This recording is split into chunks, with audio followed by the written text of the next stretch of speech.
bring you Creeps by Night.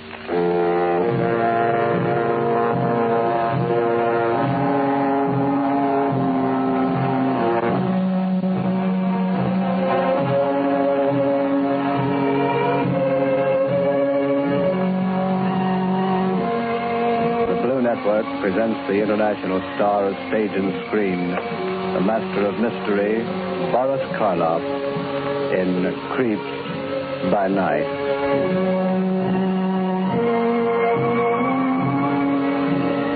How do you do? This is Boris Karloff inviting you to join with us for another dramatic exploration into the unknown darkness of the human mind. Our theme tonight is revenge. We have chosen for you a story that plumbs the very depths of one of man's primary emotions, the eternal seeking of an eye for an eye and a tooth for a tooth. This is the story of a man who waited 20 long and heartbreaking years before the opportunity came to seek vengeance. But when it did, he stalked his prey with the cold and horrible stealth of a black panther. Creeps by Night presents Boris Karloff as George Miller in The Final Reckoning.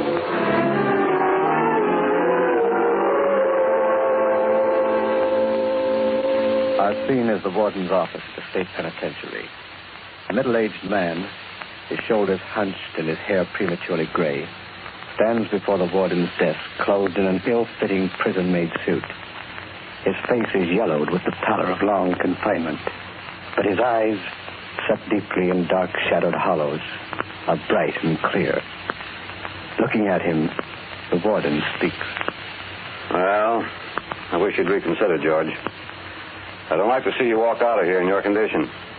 I'll be all right, Warden. Don't be a fool. You've just gotten over a bad case of pneumonia. Why not spend an extra week or so in the hospital? Let Doc Reed put you back on your feet. My time is up at noon today, isn't it? Yes, but we'd glad to. That's when I'm leaving. The moment that noon whistle blows. You're in no shape to travel. Look at you. You're still sick, man.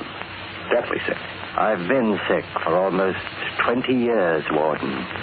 Ever since those iron gates out there closed behind me. I've waited a lifetime for the cure, planned for it.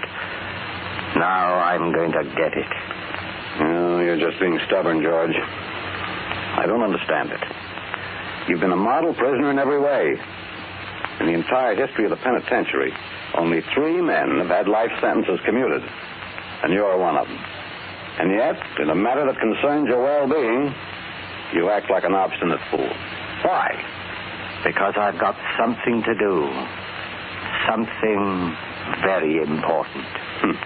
What's more important than your health? The thing I've got to do. Wait a minute. Are you going to do something that might land you back in here? Is that it? Don't worry, Warden. You know, come to think of it, George, there's something I've always wanted to ask you. Something personal. Go ahead. In all the years you've been here, why have you refused to see visitors or mail? Why did you completely cut yourself off from the outside world? Well, it all boils down to this. A man ages a lot in 20 years. His voice changes, and his way of talking. His features change. He becomes an entirely different person. Especially in a place like this. Just knowing that you're hemmed in by 4 walls, it does something to you. Something... Well, that's the answer. It's no answer at all. Yes, it is. I didn't want anyone to see me age, to see the changes that were coming over me. The way it is now, the George Miller who is walking out of here at 44 is nothing like the George Miller who was brought in at 25. They're 2 different people. No one outside this prison will ever recognize me. Is that what you want? That's exactly what I want. Why? You've got nothing to be ashamed of. You've paid your debt to society. There's another debt I have to pay to myself. It's been owing for a long time. I don't like the way you're talking, George. What's behind all this? 20 years, Warden. The best part of my life. A minute ago, you asked me to look at myself. I don't have to look. I can feel it down inside. I'm an old man. An old man at 44. Self-pity is a bad thing, George. I'm not pitying myself. I'm thinking about what brought me here. You've got the record right there in front of you. I said I was innocent then, and it still holds. I'm innocent now. That's a closed book. Why not let it stay closed? Because there's an unfinished chapter still to be written. Remember, you haven't served your full term. You'll be on probation for 5 years. I'll remember. I've had a long time to think it over. Incidentally, while we're at it, there's one more thing that's been puzzling me. You'd better hurry. It's almost noon. 6 months ago, when it seemed pretty certain that your commutation was coming through, you made a strange request. You asked to be relieved of the job of running the prison library, a job you'd held as far back as I can remember. And you asked me to assign you as an apprentice to the prison barber. I granted that request, but I wondered about it at the time. Would you care to tell me why you suddenly decided to become a barber? I thought it might be a good idea to learn a trade. That's not true, George. There's the noon whistle. That means I'm a free man, doesn't it? Yes. Goodbye, Warden. Take care of yourself. You haven't answered my question, George. You mean, why did I suddenly decide to become a barber? Yes. I told you. I wanted to learn a trade. And I told you that's not the truth. You're right, Warden. It isn't.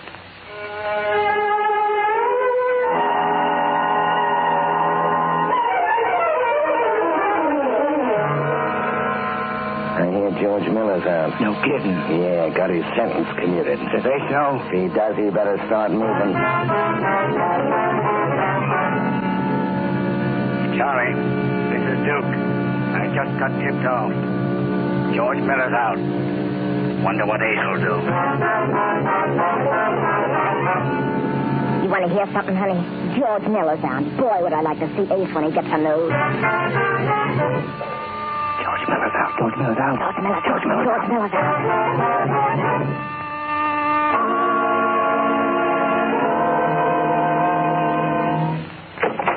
Well, what'd you learn? It's true, Ace. They commuted his sentence. He got out yesterday. What did I tell you? I spend $100,000 a year on smart lawyers, and where do I get my information? From a hophead. A barfly. But Ace... Oh, sure. I'm out of my mind. I don't know what I'm talking about. George Miller's dead. He died in prison 10 years ago, Well, that's what they told us. Who told you? Our sources of information. Your sources of information. Don't make me laugh. Now, look at And I'll get out before I lose my temper. If you'd only... Get out, I said! His sources of information. Vera, get me a drink. Oh, Ace, honey, don't get yourself all upset. Shut up. Ace, Shut up and honey. stay out of this. None of your business. Is that a nice way to talk? Who is this George Miller? I said it's none of your business. What's that? Just a doorbell. I'll answer it.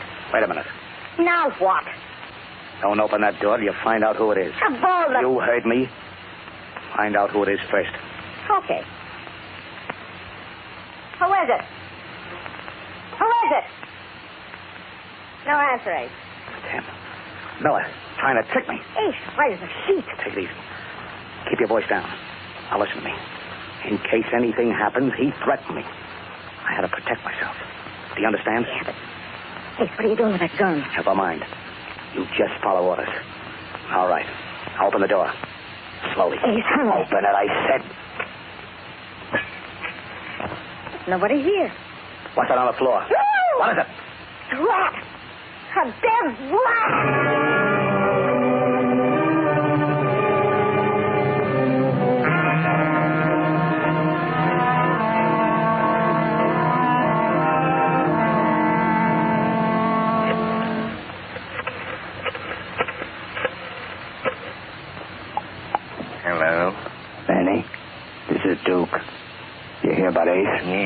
somebody left a dead rat outside his door. No, that was yesterday. I mean today. What about today? You got another one? Yeah. It came in a box. In the mail. Holy smoke. Ace is ducking out of town. He's scared stiff. Where's he going? Up to his hideout in the mountains.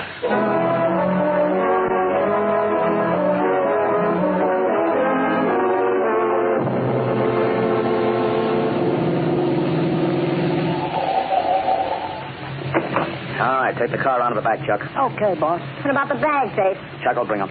Come on.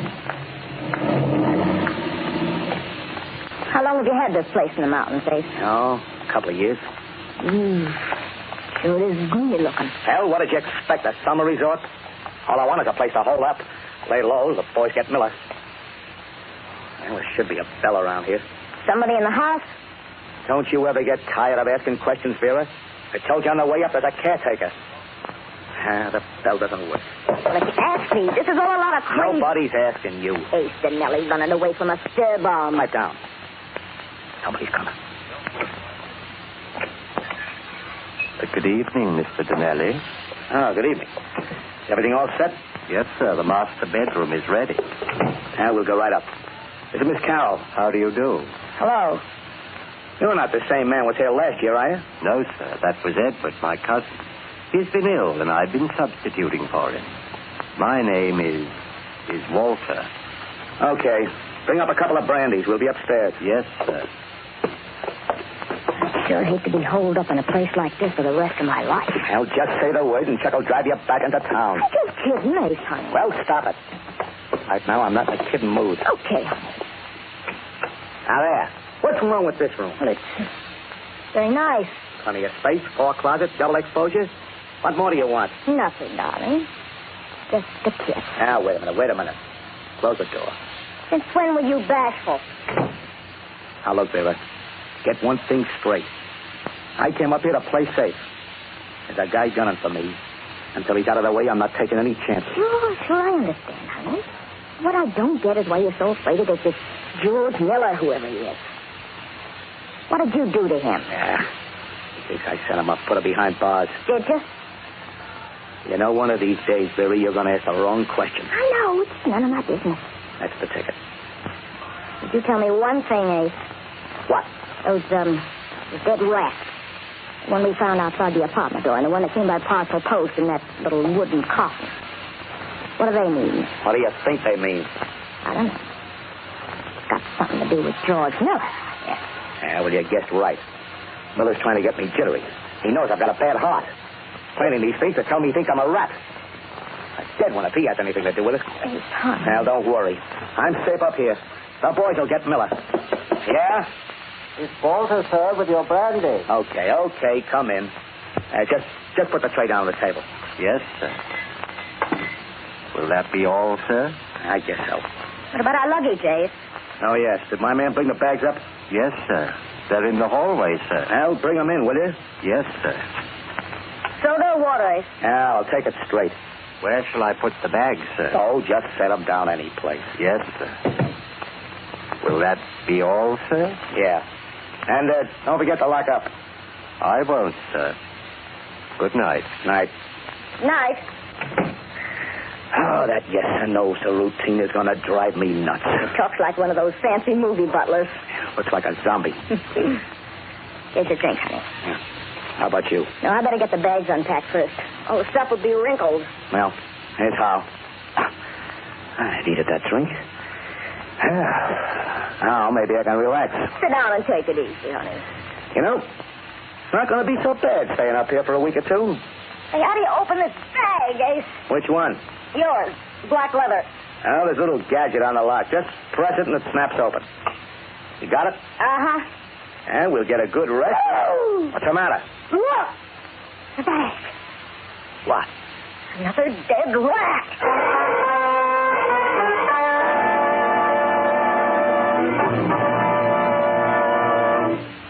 Talk, Chuck.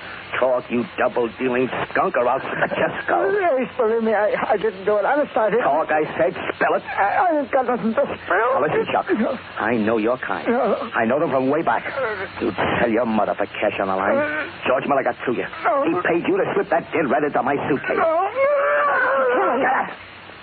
I don't trust you either. I don't trust anybody. You're all a bunch of blood-sucking double-crossers. Boy. You heard me. You'd like to see me dead, wouldn't you? You're out of your Now, mind. get out, both of you. No. Get out, I said. Get out of the house and stay out.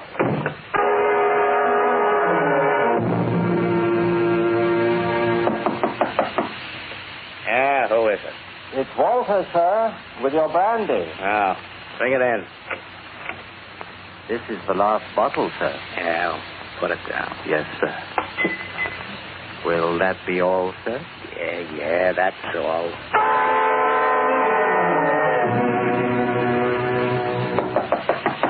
Who is it? It's Walter, sir. Come in. I thought perhaps you'd like something to eat, sir. It's been 3 days since you've taken any solid food. Yeah, 3 days. I brought an omelet and some toast. Oh, thanks, Waller. Quite all right, sir. Hey, wait a minute. Yes, sir? You've been pretty nice to me, Waller. Thank you, sir.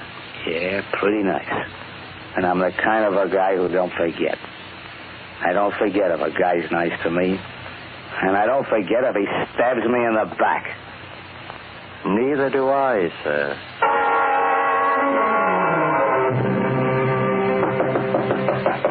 Come in. I'm sorry to disturb you, sir. It's all right. Come on in and close the door. Yes, sir. What do you got there, Waller? Well, I thought now that you're feeling a little better, sir, that perhaps you'd like to be shaved. Been almost a week, you know. Don't tell me you're a barber, too. I have been a barber, sir.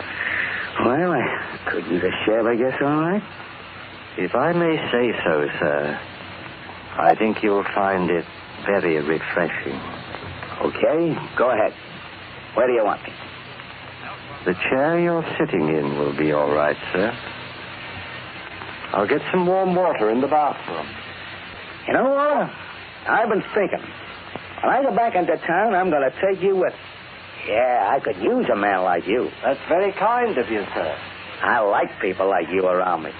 People who don't ask questions or get in your hair. Take care of what you're supposed to, and that's the end of it. I try to keep my place, sir. You got the right idea.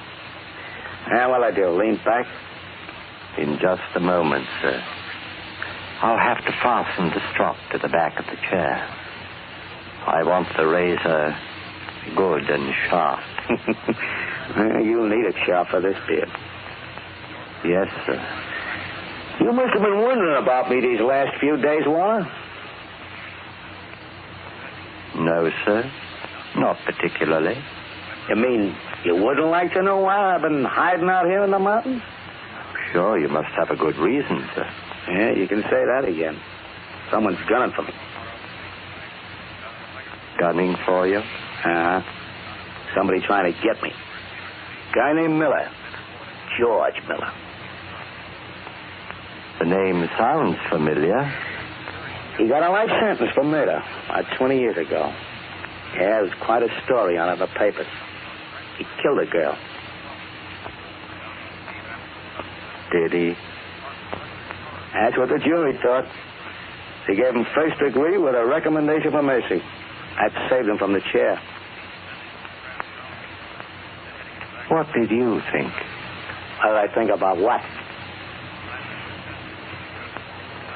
Lean back, sir. I'm almost ready for you. Hey, isn't that razor sharp enough yet? Not quite. I haven't used it in some time. What did you think about George Miller's conviction, sir? Yeah, what's the difference what I thought? The jury cooked his goose. Did they? Yep. Oh, come on. Well, if you're going to shave me, get to it. I'm ready now. Lean back, sir. I'll soap you up. Okay. I assume this George Miller is out of prison now. Yeah. Got a commutation. Hey, you sure you don't need a lawnmower to get this beard off? I can do very well with a razor, sir. You know, I'm going to feel like a new man when you get through. Yes, a completely new man. You're a funny guy, Walter. You talk like a college professor. I've had a lot of time to read and study in the past 20 years.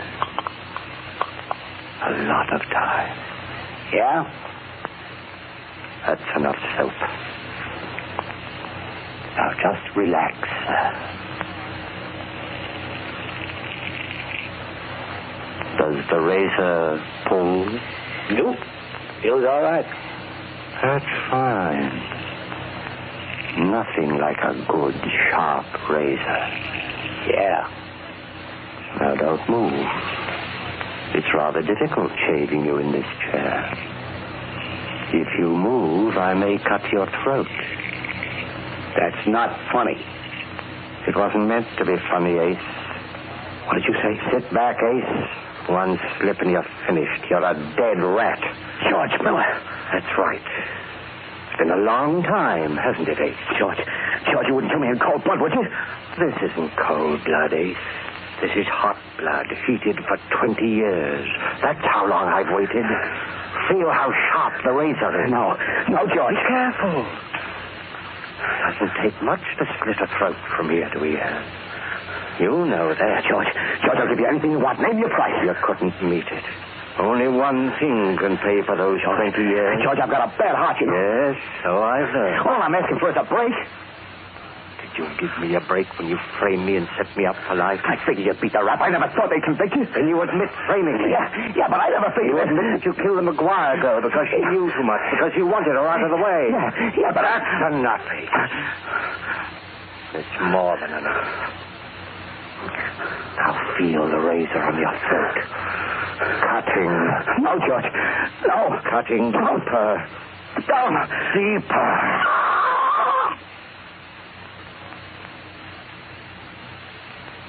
You said you'd be a new man when this was over.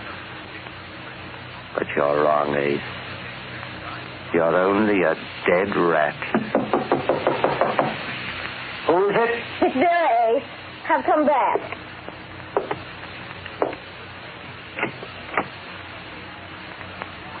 Come in, Miss Carroll. Oh, hello, Walter. Is Mr. Dinelli... Oh, there he is. You're shaving. Ace, darling. I couldn't stand being away from you. I had to come back. I couldn't... Walter, what's the matter with him? Is he asleep or something? I'm afraid not, Miss Carroll. Then why is he slumped in the chair? Why are his eyes staring that way? Why doesn't he move? He can't move. He's dead. Dead? Oh, no. Walter. Yes, he's dead. And my name isn't Walter, Miss Carroll. My name is George Miller. George Miller? George Miller? Yes. Then you killed him? No, Miss Carroll, I did not kill him. You don't see any blood, do you? But he's dead. You said he was dead. I'm afraid I played rather a gruesome joke on him. You see, I was shaving him with a very sharp razor.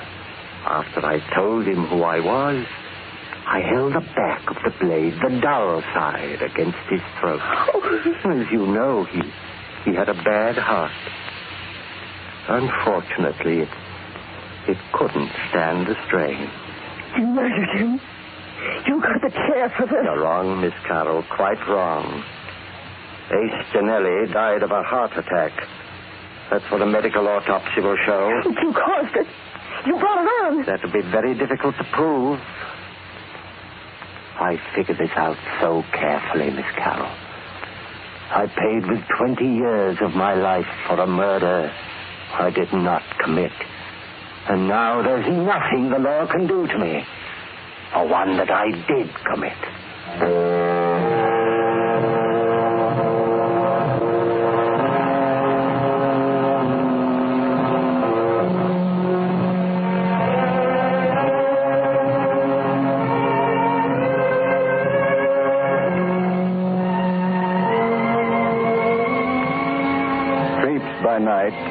has just brought you Boris Karloff in The Final Reckoning. Be with us again next Tuesday night at the same time over most of these stations when Mr. Karloff will present another weird mystery of the mind, The Hunt.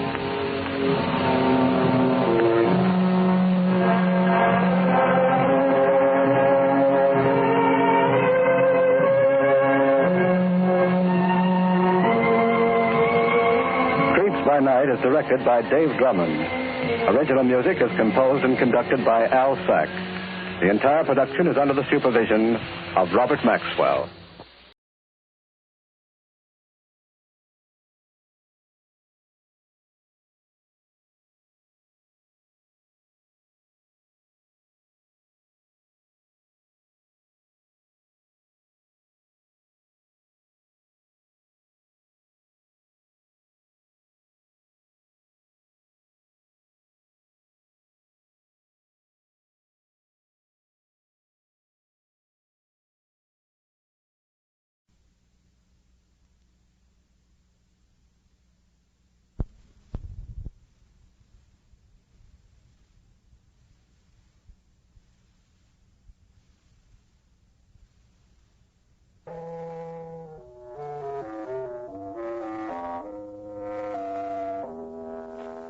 We bring you Creeps by Night.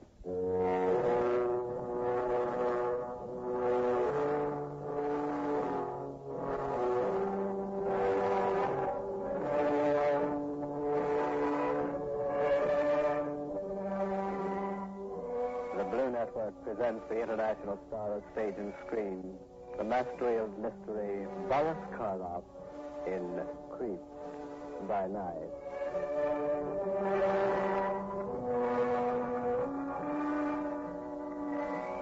How do you do? This is Boris Karloff joining with you once again for another exploration into the unknown darkness of the human mind.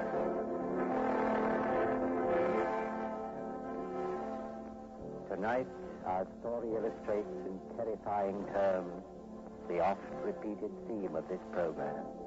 There is no mystery greater than the mystery of the mind. It is for you to decide whether these weird and ghastly happenings were a figment of man's imagination or a tragic reality beyond man's understanding.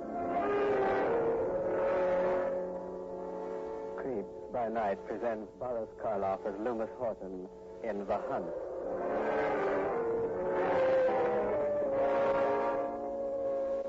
Our scene is the Horton farm, 50 acres of rich grazing pasture almost on the edge of the Louisiana bayous.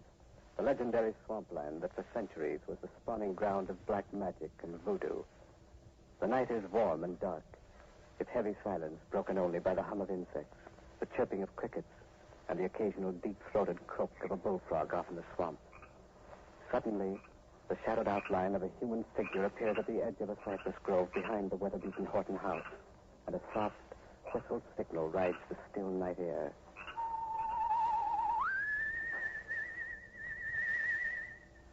For a long moment, there is no response. Then, a door at the rear of the house opens quietly, and a girl crosses to the cypress grove, her eyes searching the darkness. Jeff? Right here, Julie. Jeff, you shouldn't have come. He's in one of his black moods tonight. I gotta go right back in. He'll kill me if he finds me here. He won't kill nobody. I'm getting fed up with him ruining your life, Julie. Got a mind to tell him a thing or two. It won't do any good, Jeff. What rights he got keeping you from getting some fun out of living? That's what I want to know. He's my brother. That don't give him no right to pen you up. You ain't one of his stinking sheep. Jeff, please not so loud. He'll hear you. I don't much care if he does. Please, Jeff. I'll be the one to suffer. Oh, I'm sorry, Julie. Only it makes me mad clean through when I think of him treating me the way he does. I want to marry you, Julie, and take you away from here. There's stories going around the village. What do you mean, Jeff? I don't like to say it, Julie, but the folks are talking about your brother Loomis. Talking? I don't understand. Well, Bud Peevely and Bill Mason come through here night before last hunting coon.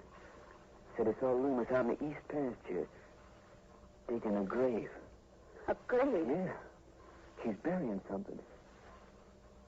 You know what it was, Julie? Got any idea? No, I don't, Jeff. But what? I shouldn't be telling you this, Jeff. It won't go no further, Julie. Promise. Hope to die. Well, I heard Loomis talking with the hired man. I heard him say something comes out of the swamp at night. Out of the swamp? Yes. They don't know what it is. But come dark, Loomis hardly never goes without his shotgun. Sound like voodoo to me, Julie. I gotta take you away from here. It ain't healthy. Oh, you can't, Jeff. Not till I'm 18. Not for 2 months yet. How am I going to sit around for 2 months thinking about you shut up in a house with that crazy man? You got no right to say that, Jeff. I've got every right. Digging graves at night. Burying Lord knows what and talking about things coming out of the swamp. I ought to say something to him about all this. You can say it right now. Oh. Evening, Mr. Horton. Get back into the house, Julie. Hold on a minute, Mr. Horton. Get into the house. I'm going, Loomis. Bye, Jeff. Julie, wait. Let her go. You got no right treating her like you do. I got a right to do as I please. She's my sister and she's underage. Now get off my land and don't come back. If I catch you here again, I'll horsewhip you. I don't scare easy, Mr. Horton. No? Perhaps I got something in the house that may change your mind. I'll give you 5 minutes to get off my land. I'll leave when I'm good and ready, and not before. I'm going back indoors for a shotgun. And if you're still here when I come out again, you'll get a load of buckshot. Remember that.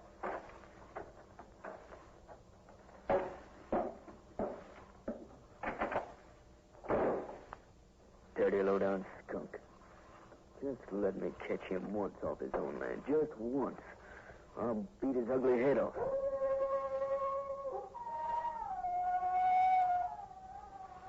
What's that? Sounds like a wolf. Only there ain't no wolves out here. No. There ain't wolf crowd. Something else.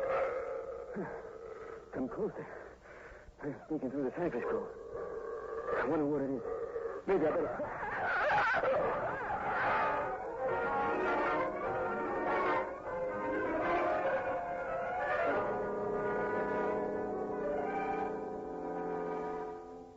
I'm afraid there's not much I can tell you, Professor Taylor, except that it happened 5 weeks ago. State police moved in on the case right after the boy's body was found. Frankly, we didn't get very far. It's still an unsolved mystery. I see. You know, of course, why I'm here, Sergeant. Well, all I know is we had a letter from the state university saying you were coming down to do some research on the case. Yes, exactly. Now, as I understand it, Sergeant, the boy's throat was considerably lacerated. Worse than that. There wasn't any throat left. You're convinced it was an animal? Well, what else could it be? No human could rip a throat open like that. Were there any tracks? No, the ground was pretty hard. And what stopped us cold was our bloodhound couldn't pick up a trace of scent. No animal scent anyhow. How about human? Well, only the Hortons and a hired man, Andrew. They don't count. Thing happened on Horton land, so naturally you'd expect it. Yes, of course. Tell me, this Horton you mentioned. Loomis Horton, his name is. Does he keep a dog? A savage dog? No, won't allow one on the place. We investigated the dog angle, but there isn't one like that in the whole parish. Curious. Very curious. Where is the Horton farm located, Sergeant? About 7 miles out of town. County road. Did the boy live or work there? No. According to Horton's story, Jeff Tuttle was calling on young Julie. She's Horton's sister. Jeff left about 9:30, and a few minutes later, Horton heard him screaming for help.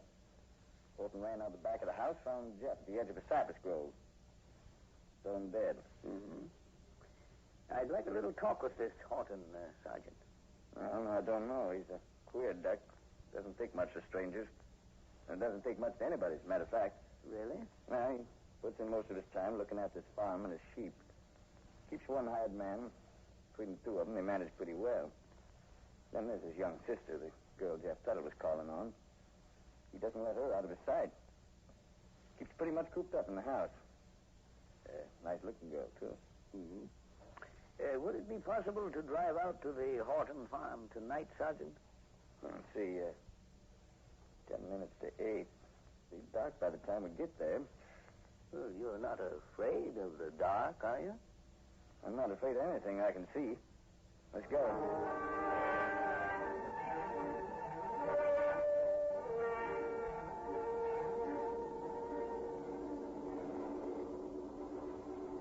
Is it much farther, Sergeant? About a mile. Professor, Look at that. look at what? There, ahead, crossing the road. Is that a dog? Good grief. Speed up, Sergeant. Hurry before it's gone. Look how its eyes gleam in our headlights. Like yellow fire. That's a dog. It's the biggest one I ever saw. I'm afraid it's no dog, Sergeant. Quick, swing to the left. Keep your lights on it. There. You notice anything? Starting to run, heading for the cypress grove. Yes, but notice the color, that peculiar gray. Gone. And the fangs, the pointed ears, the way it moved. Didn't it remind you of a wolf? Let's go after it. No. Wait, Sergeant. No use. Not in this darkness. We never find it in that thick grove. Guess you're right. You really think it was a wolf?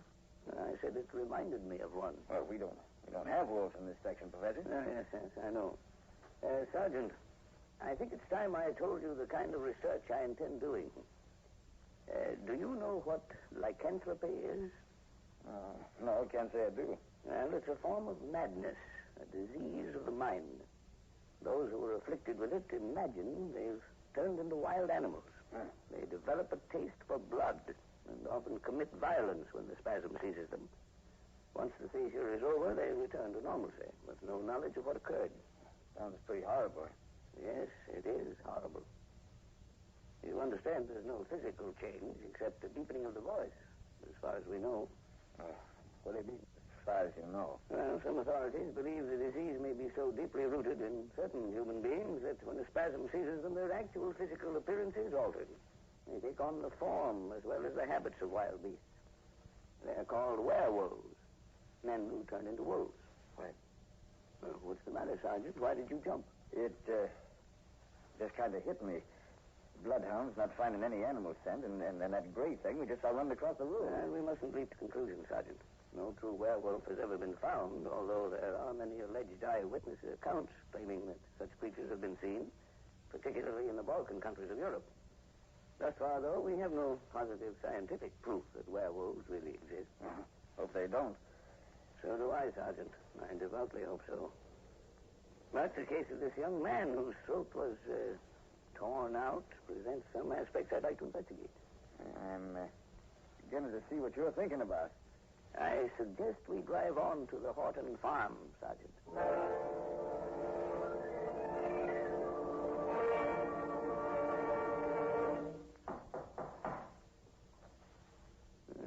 Doesn't seem to be anyone home. There's a light upstairs, out in the parlor. Seldom goes out at night. How old a man would you say he is? 45, 6. Somebody's coming. Yes? Who is it? Sergeant Moran, state police. Just a moment. Sounds a little out of breath. Don't be scared when you see him, Professor. He's not too pretty to look at. Sorry to disturb you, Mr. Horton, but... What do you want? This is Professor Taylor of the State University. I'm pleased to meet you, Mr. Horton. Yes? What is it? May we come in? I was just going to bed. We'll be just a few minutes. After you, Professor. Thank you. Professor Taylor came down from the university to do a little investigating on the Jeff Tuttle case, Mr. Horton. I'd like to ask you a few questions. Sick and tired of answering questions. I've told you all I know. What more do you want? And you can explain it better than I can, Professor. Go ahead. Yes, of course. Well, you see, Mr. Horton, my investigation is purely scientific. It has nothing whatsoever to do with the police. No? I'm merely trying to determine whether the brutal attack on the young man was made by a human or an animal. Or perhaps a combination of both. I don't know what you're talking about. Well, you've heard of werewolves, haven't you, Mr. Horton? No, and I'm not interested. I told you I've had enough of questions. Hasn't a man a right to a little privacy? Well, there's no need to get sore about it, Horton. I don't like being questioned. I don't like to have people barging in on me at all hours of the night. This is my house, and I'm going to live in it the way I see fit, which means without uninvited visitors. Of course, Mr. Horton. It isn't my intention. And another thing. I own the property from the county road to the bayou and north to Kurt Silver's pasture. If you took the time to notice, the land's posted. Now, this is a warning. The next person, man, woman, or child who sets foot on my land is going to get a load of buckshot. Is that clear? You're in a bad humor tonight, Horton. Never mind my bad humor. Get out. Both of you. Get out and stay out. Loomis, what's the matter? Why are you shouting? Julie, what are you doing in the kitchen? Didn't I tell you to stay up in your room? But Loomis, Don't you dare come down that rear stairway when my back's turned. I just wanted to find out if you'd asked Andrew about my lambs. How many were killed? Get upstairs to your room now. Go and Loomis, don't be angry. I presume that was your sister, Mr. Horton? Lovely girl. Good night, gentlemen. Get off my property and don't come back unless you're invited. I'm sorry, Professor. Looks like we're being asked to leave. Oh, it's quite all right. Thank you anyway, Mr. Horton. Perhaps some other evening you'll grant me a few minutes of your time. Now you know what sort of a job we had with him. I must say he isn't very sociable. Watch the steps. They're not too solid. Oh, yeah. His sister doesn't resemble him in the least. Oh, she's rather pretty. You hear how he screamed at her? Yes. Poor child. Might as well head back to town, I guess. Horton didn't rise to your bait when you mentioned werewolves, so looks like a hunt will be the next best thing. A hunt, Sergeant? Yes. Get a bunch of men together and beat the cypress groves for that animal we saw crossing the road. Might even risk going into the swamp. Wolf or whatever it is, I won't be satisfied till it's killed. I'm afraid I feel the same way, Sergeant. But before you organize a hunt, I wonder if it's safe to do a little snooping around here first. What do you mean? Something the girl said disturbed me. Something about lambs being killed. That's right. She did say she wanted to know if Horton's hired man had told him how many of her lambs were killed. Yes, and that may be significant. Werewolves are supposedly fond of slaughtering sheep. Do you think we might talk with the hired man? Chances are he's over in the barn. He's got a room there built out of a horse stall. You can take a look. It might be a good idea. It's over this way. Keep an eye out for Horton. He may come gunning for us. I don't trust him. I wouldn't be too concerned. Men who rant and roar are rarely dangerous. Wait a minute, Professor. Hold up. What is it? Somebody's hiding behind that bush on your left. All right. Come up with your hands up or I'll shoot. Won't you, Sergeant? Shine your flash on him, Professor. Yes, certainly. There. What? Andrew. The hired man. I ain't done nothing. Honest, I ain't. Why were you hiding behind that bush? I got scared. I heard voices in the gravel. What were you doing out here? Burying the sheep and the lambs. What was that? Since when do you bury sheep and lambs? Well, these got to be. Mr. Holton said so. They run afoul of the critter. What critter? Only the Lord knows. We got strange goings on around here. Mighty strange. Always said 'twas too close to the bayou. 'Tain't healthy. Them swamps is full of things. Where are you burying the sheep, Andrew? Right over there. Put 'em in the cook garden, Mr. Holton said. Good and deep. Let's have a look at them, Sergeant. All right. See? There they are. 4 ewes and 2 of Miss Julie's baby lambs. All with their throats torn out. Yeah. It's the critter from the swamps. Same one got Jeff Tuttle. When did this happen, Andrew? The lambs got took night before last. We lost 3 ewes on Sunday and 1 last night. Has it ever happened before? Been going on most 2 years. Not regular, though. Months will go by and the critter don't show up. Took a shot at him once, it did. When was this? Last spring. Seen him behind the pump house. Like to scared me half to death. The way his eyes glowed like the swamp fire. Wasn't time to draw no bead. Missed him, I guess. What did he look like, Andrew? Couldn't tell. Too dark. All I seen was his eyes glowing yellow. Might have been a sheep-killing collar, though. One of them wild ones. I very much doubt it. You're thinking of what we saw on the road tonight, Professor? That animal, whatever it was. Yes, if it was an animal. Why do you say that? Just look at these dead sheep. See where I'm flashing my light? Their back legs, An ordinary animal would have nipped the legs and torn at their rumps.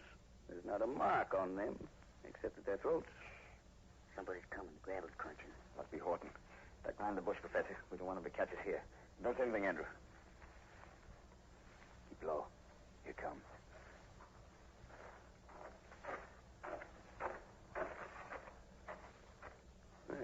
Passed right on by the bush. How long's it going to take you to get those carcasses buried? All night? It ain't too easy in the dark. Do better with a lantern. I told you, no light. Hand me the other spade. I'll help you. Start shoveling. Kind of like a shame to be putting good meat underground. How many times must I tell you it isn't good meat? It's poison. Don't look poison. I say it is. And I'm warning you. Shut your mouth about it. You hear that, Sergeant? Yeah. I'm going to try to sneak back to the house and talk to the girl. You better come with me. All right. Keep down and follow the path, but stay off the gravel. I've got a hunch we're going to uncover something tonight. Yes. Perhaps more than we realize.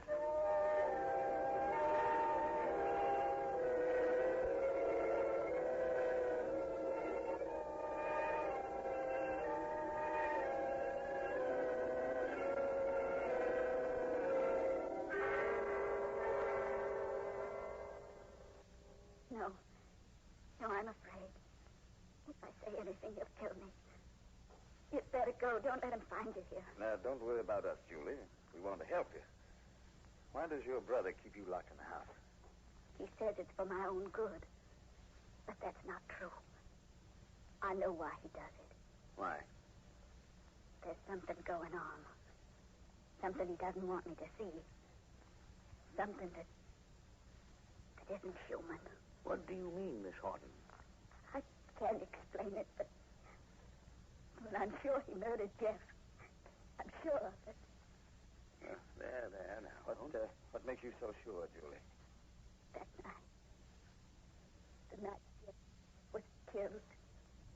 Yes, go on. He sent me into the house.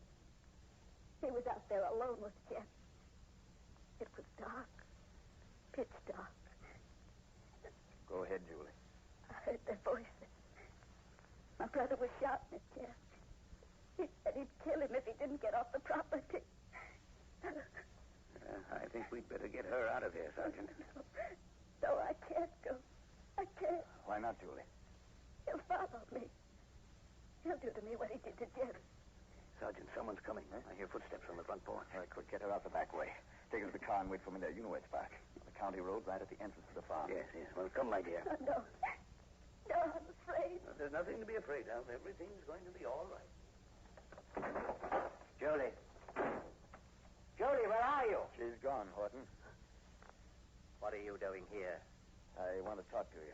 Where's my sister? What have you done with her? I told you she's gone. Where is she? Answer me. Where is she? You don't have to worry. She's safe. Safe? Safe? Tell me where she is. Take it easy, Horton. Take it easy. She's with Professor Taylor. We're going to take her away from here. You're going to take her away. You're going to take her away. Over my dead body. Don't be a fool, Horton. Put that face down. Put it. Julie. Julie! Julie!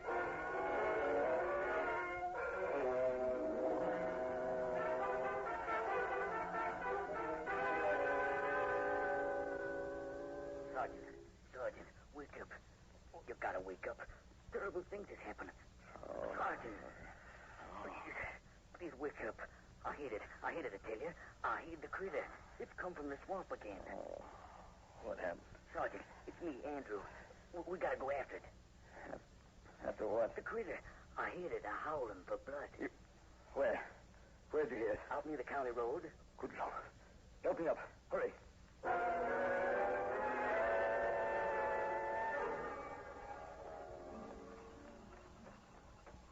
Are you sure Horton came this way, Andrew? Yep. I seen him running crazy like. Then I heard the howling, like a wolf howl it was. Only worse. Never heard nothing scared me so. Froze my blood. How much further we have to go? Gate's up ahead. Road's just beyond there. Here, you take the flashlight. I'll handle the gun. Keep looking sharp. Don't worry. There's the gate. It's open. Swing your light. Yeah.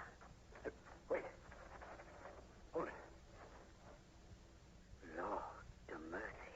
What? It's Professor Taylor. Lying in the road and Horton bending over him. He's all covered with blood. Horton! Horton, get away from him! Get away or I'll let you have it. No! You got him. Professor, are you all right? Yes, I'm all right. Horton,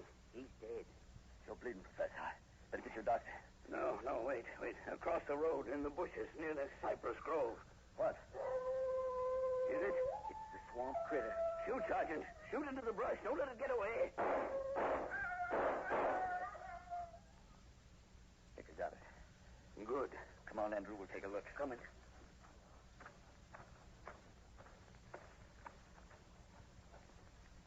Flash your light. There. In the bushes. Lord of mercy. What is it? It's an animal. With a human face. Must be a werewolf. Dead, ain't it? Shot through the head. Yes. Come on back.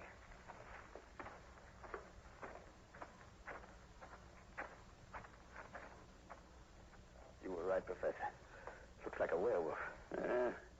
That's what it is. It attacked me.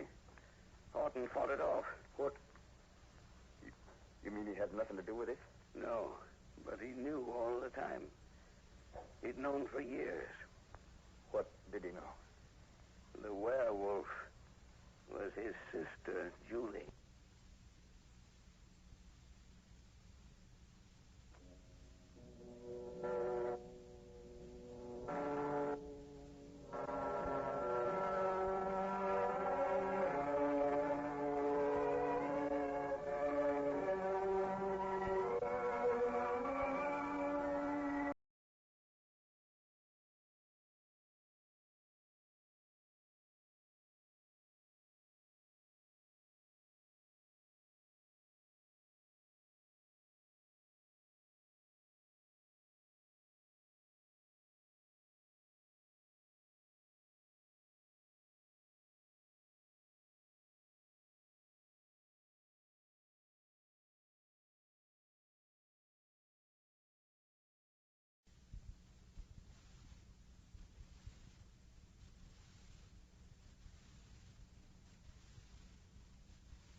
We bring you Creeps by Night.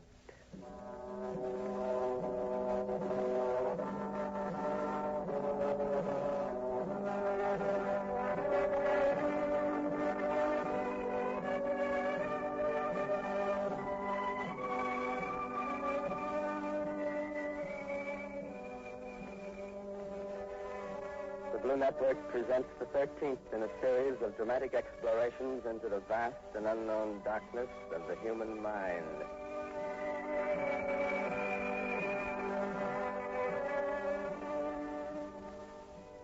Tonight, in the absence of Boris Karloff, who has been your host on this program of mystery, we take the opportunity to introduce the man who henceforth will serve as your guide and companion along the dark and often terrifying pathway of the unexplored.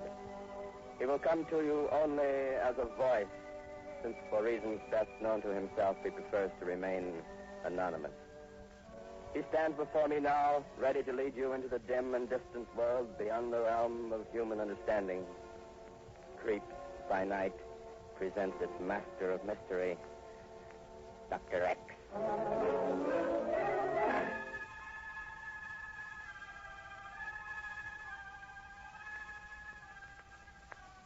Good evening. I have been asked to serve as your master of mystery on these weekly pilgrimages into the unknown. To choose for you stories that peer deep into the tortured souls of men and draw aside the shadowy curtain of the mind. For the time being, I shall have to be known only as Dr. X, my identity cloaked in the very darkness of which we speak.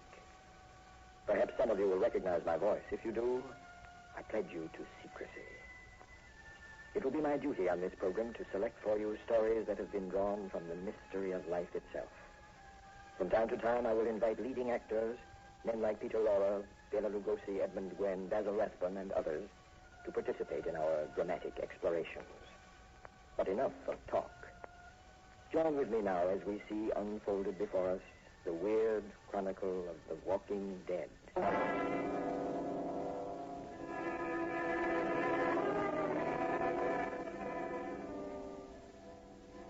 Let me take you to the Black Island of Haiti, deep in the Caribbean, to a coffee plantation some 40 miles from the city of Port-au-Prince.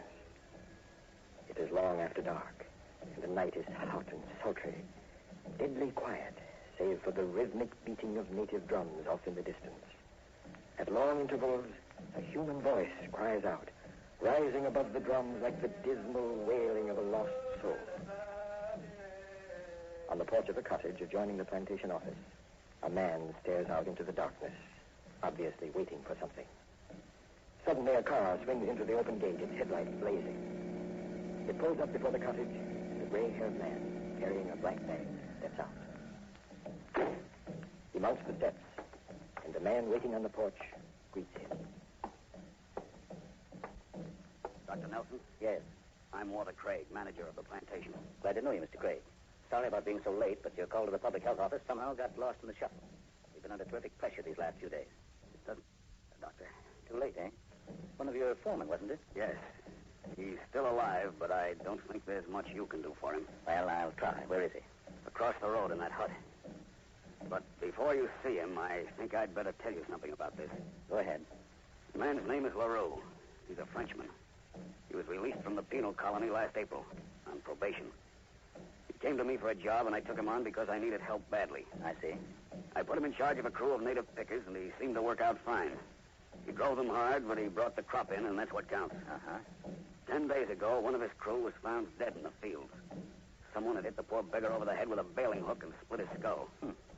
I questioned a couple of them, but, well, you know how they are, tight-lipped. All I could learn was that LaRue had an argument with the man just before the body was found. LaRue, of course, denied killing him.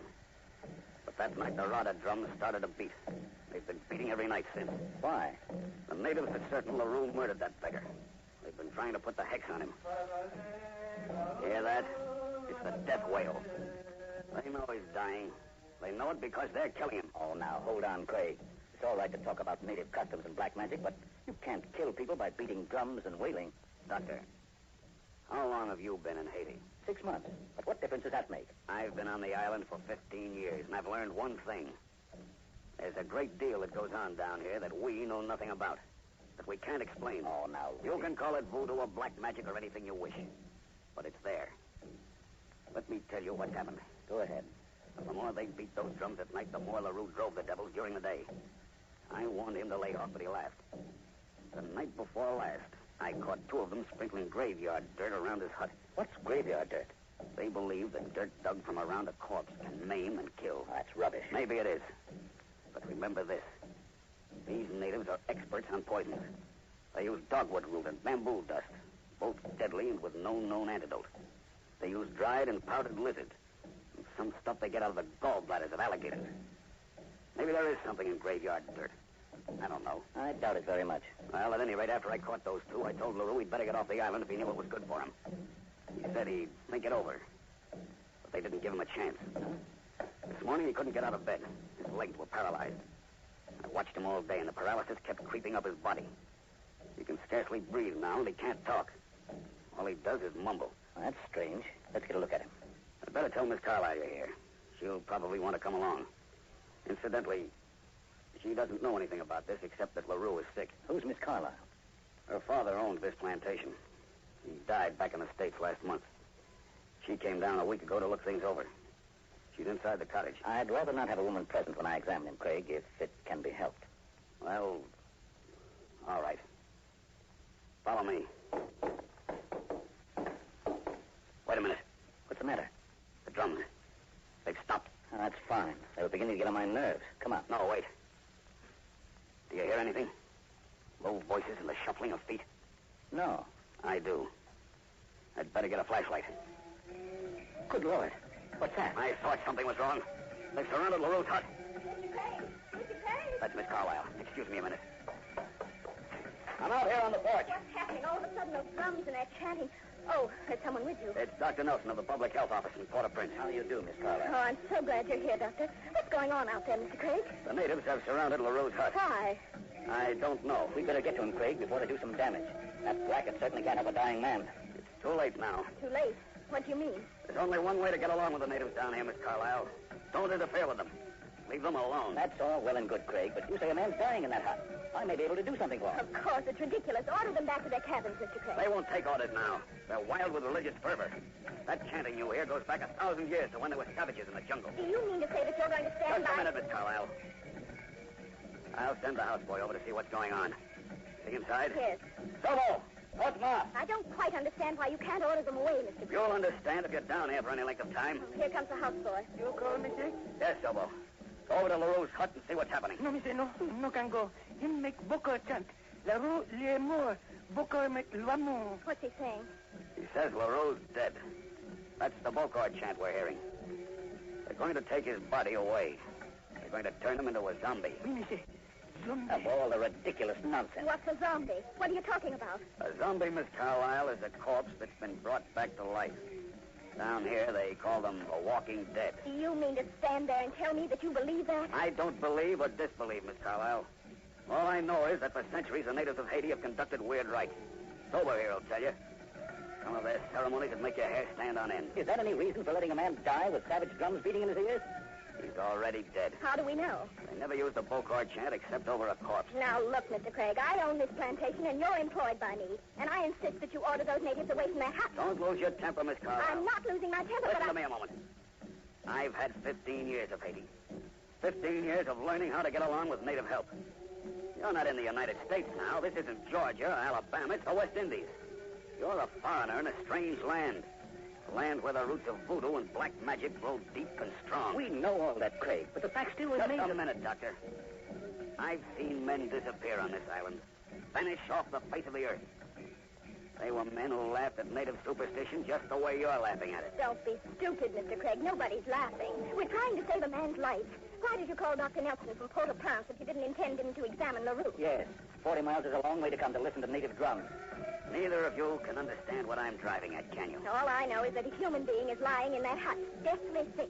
When I saw him this afternoon, he was in pitiful condition. Nobody's denying that, Miss Carlyle. Now you say he's dead, just because you hear some chanting and some drum beating, and you refuse to order those natives away so the doctor can examine It him. isn't that I refuse. It's simply Never that... mind.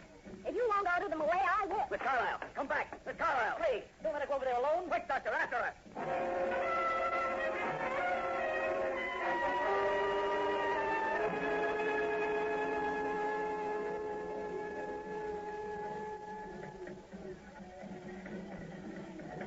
We'll never find her this way, Craig. We'd better go back to the house and phone for help. We've got to find her.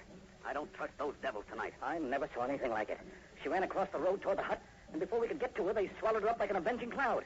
And then they were gone. That's how they work. Did they take LaRue's body with them? Yes. Come on. We'll take a chance and bust in on their ceremony. I may be able to keep them in check. Are you sure it's safe? I'm not sure about anything. Keep that flashlight off. I don't want them to know we're coming. Let's go. You know, it's always been a mystery to me why the authorities haven't stepped in to control these natives. They've tried, but it doesn't work. This stuff is a religion with them. That's no excuse for killing and kidnapping. They only kill when someone has done them harm. LaRue had it coming to him. What about Miss Carlyle? She tried to interfere in one of their sacred ceremonies. Hold up a minute. Huh? I can see the light of their torches. Where? Over behind their shacks. See them flickering? Oh, yes, I see them now. Listen to the devil. It's enough to make your blood run cold. That poor girl, if she's alive, must be out of her mind. Let's get a little closer. And keep your eyes open. They move like ghosts in the darkness. You can't hear them until they're on top of you. I certainly never expected to be stalking natives when I joined the public health service, I'll tell you that. Let's go. We'll sneak up behind the shacks and see what they're doing. All right.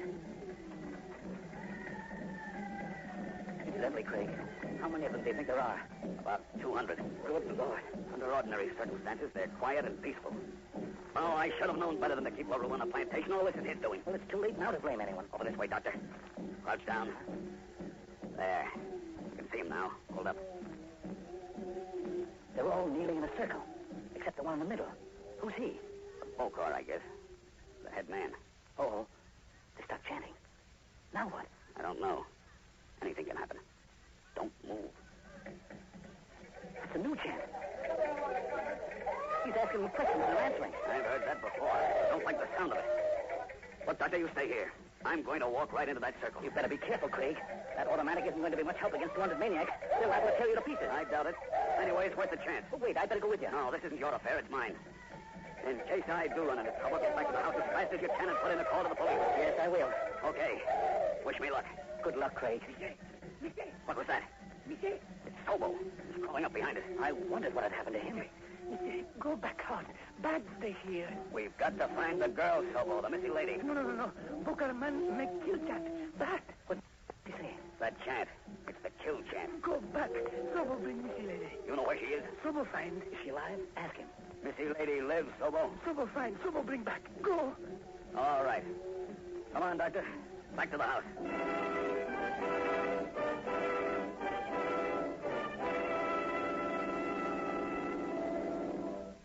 I tell you, Craig, I don't trust your houseboy. It's been almost an hour since he sent us back here. The drum stopped beating long ago. He's always been trustworthy. He's been with me 15 years. Let's see if that phone works now. Maybe we can get through to Port-au-Prince. What good will it do? They can't get here in less than an hour. And anyway, the whole police department couldn't tackle 200 of them. Hello? There's something wrong with the line. I've got a feeling we'll never see that girl again, Craig. Dead or alive. I want her not to interfere. Why didn't she listen to me? Why didn't she stay where she belongs, back in the States? Haven't I enough trouble down here without this? Now, don't lose your head, Craig. Take it easy. Raving and ranting isn't going to get us anywhere. I suggest we go out there and look for her again. The drums and the chanting have stopped. Maybe they've calmed down. I'll go out. You get into your car and drive over to the Larimore plantation. It's about 10 miles from here on the road to Port-au-Prince. Get some help. You think there's time for that? Where are your other foremen? They're both in Port-au-Prince loading a coffee cargo. They would be away tonight of all nights. But anyway, I think that's the best plan. You go for help, and I'll see if I can locate Sobo. Wait. I hear someone coming, Craig. Don't open the door. Why not? I'll open it. I've got a gun. Who is it? Who's out there? Sobo, Monsieur. I bring Missy lady back, my... Get the flashlight off the table, Doctor. It's my houseboy. He's got Miss Carlisle. Good Lord. Where is she? Come on. Hurry her inside, Sobo. Flash your light on the steps, Doctor. Yes, I am. Easy, Sobo, easy. Watch the steps. The drums are beating again. Let them beat. All right, carry her in, Sobo, and put her on the couch. Close the door, Doctor. Be sure it's locked. Yes, all right. Put her down, Sobo, carefully. Let me look at her, Craig. In the meantime, get some water. Water, Sobo. You're all right now, Miss Carlisle.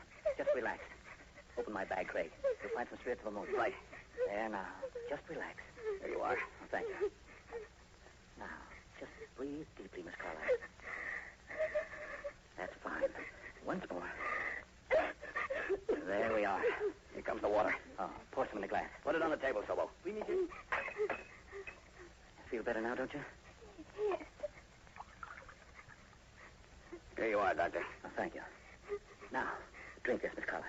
Here, I'll hold your head up. There now. Just lean back.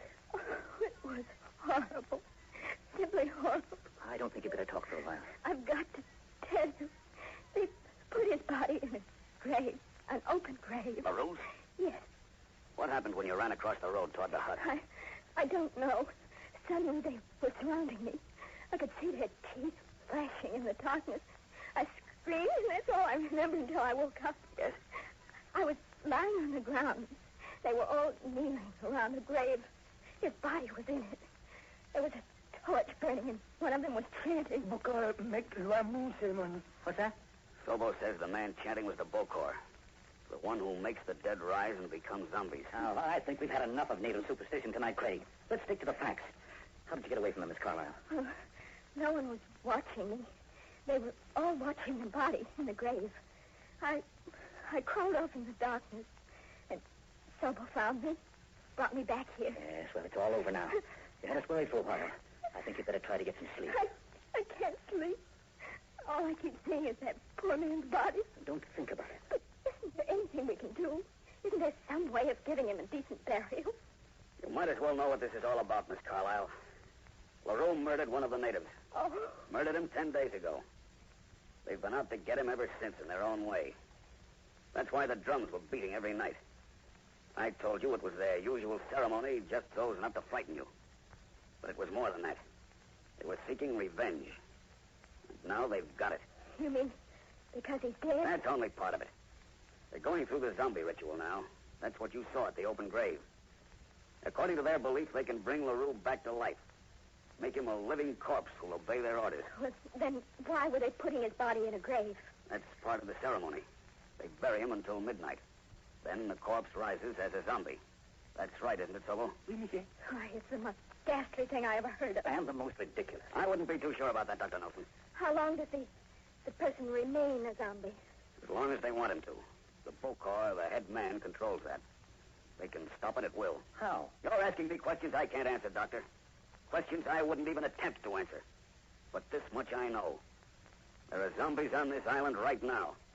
How they came into being, I don't know. But they're here. I don't believe it. I hope I never have to prove it to you, Doctor. Do these zombies talk and act like human beings? No. It's a horrible thing to say, but they look dead. Their eyes are hollow and their skin has no color. They walk like people in a dream, heavy-footed and leaden. When they try to speak, all that comes out is weird mouthings. It isn't very pleasant, I can assure you. And that's what they're going to do with LaRue. I suppose so. Why? Revenge. As I told you, he not only killed one of them, but he drove them unmercifully. Once he's a zombie, they'll drive him, make him sweat. He'll become their slave. Do anything they order. You know that's nonsense, Craig. I'm not so sure, Doctor. Have you ever seen a zombie, a living corpse? Only once. And I never want to see another. You mean there are actually people who've been raised from the dead? Of course not. You can take it from me as a physician that death is final. Absolutely final. Perhaps throughout the rest of the world. But not in Hades. Now listen, Craig. All your men seem to do is frighten this girl. I think perhaps the best thing, Miss Carlyle, would be for you to drive back into Port-au-Prince with me. It's just midnight. We'll be there at 1:30. How about it?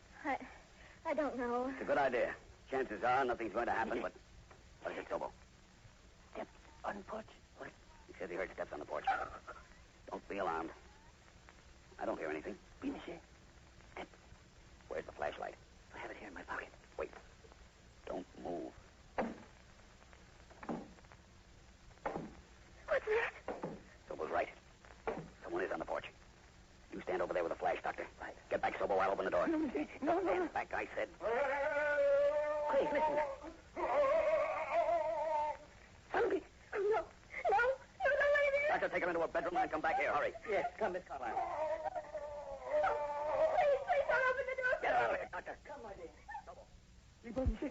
there's nothing to be afraid of. Zombie. I know, but we'll take care of him. Dr. Nelson. Yes, I'm coming. Stand back, Sobo. That's it. Miss Carlyle, right now, Craig. Good. Now, stand behind me a little to the left and keep that flashlight on the door. You're not serious about it being a zombie, are you, Craig? Whatever it is, it didn't sound human. All set now? Yes. All right. I'm going to open the door. Keep that light steady, Doctor. The door's locked, you know. I locked it when we came I in. know. Craig, perhaps it might be better to... Don't worry, there are 6 bullets in this automatic. That should be enough. Get ready now. Here goes. There's nobody out there. Careful, Craig. Porch is empty. Are you sure? Positive. Come on there with that flashlight. You too, Sobo. We heard heavy footsteps, didn't we? And that weird moaning? Yes, but there's no one here now. Flash the light around. That's it. See anything? No. Not a thing. Well, there may be some footprints in the driveway. Let's check. It's hard to tell at night. There's a good clear print. That could be mine when I got out of the car. Matter of fact, it is. I suggest, Craig, that we lock up and remain in the house until daylight. No sense taking chances. Probably the best idea. What I don't understand is... Good Lord. That's Miss Carlyle. Come on, Sobo, follow me. What room is she in? It was at the end of the hall. What happened? The window. He was standing at the window. Who was standing at the window, Miss Carlyle? LaRue. Yes. I've never seen anything so horrible. You're sure it wasn't your imagination? No, I saw his face. It was like a death mask. His lips were blue and his skin was ghostly white. Good Lord. Sobo, Oui, monsieur. you stay here with Miss Carlyle. The doctor and I are going out front. If you see or hear anything, yell. Monsieur, monsieur. Please don't go far. We won't. Come on, Doctor. What do you make of it, Craig? I don't know what to make of it. Do you think she really saw someone at the window? Wouldn't be a bit surprised. Watch those porch steps. I noticed one of them's a little rickety. What do you propose to do, Craig? Take a look around. Stick close and keep that light swinging. That's fine. I really think we'd be much better off if we locked all doors and windows. Hold up. What is it? I thought I'd heard someone moving up ahead. Swing your light slowly to the left, across the road. Easy. Easy. Hold it. Lord in heaven. It's a man staring at us. It's LaRue. He's running away. Keep your light on him. LaRue! LaRue! Stop or I'll shoot! You missed him. He's ducking in the hut. There's no hut. We've got him now. The 2 front windows and the door are the only exits. Come on. Right. All right. It's far enough. You take the gun, Doctor. I'll go back with some rags and some oil. Rags and oil? What for? I'm going to set that hut on fire. Craig, are you out of your mind? You can't burn a man alive. What makes you think he's alive? He's got to be alive. We saw him running. You still won't admit that strange things happen here on the island, will you? Strange, yes. But All right, if you think he's alive, we'll take him alive. Get down low and crawl towards that hut. Keep your light out. Ready? Yes. Door of the hut's open. When we get close enough, flash your light through. You say you can't get out any other way? No, the door or the front windows. I'm watching them all. If this 38 doesn't stop him, nothing will. Is this far enough? I think so. I'm ready if you are. Go ahead. Flash the light through the open door. The hut's empty. No, it isn't. He's stretched out on a bed. See him? Oh, yes. What's he doing that for? I don't know. Keep the light on him. Come on. This may be a trap, Craig. Be careful. I'm watching him. Hold the light steady. Steady as I can. Are we going into the hut? Yes. Come right behind me.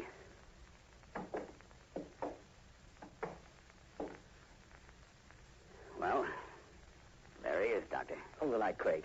Let me get a look at him. Keep it on his face. Miss Carlyle was right. His lips are blue and his skin is ghostly white. Are you sure this man is LaRue, your foreman? Yes.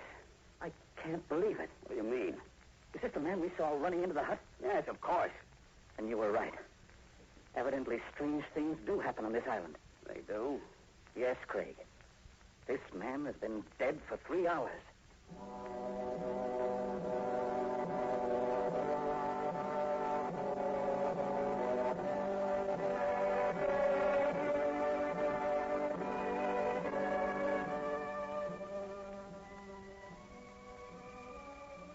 That, my friends, was The Walking Dead.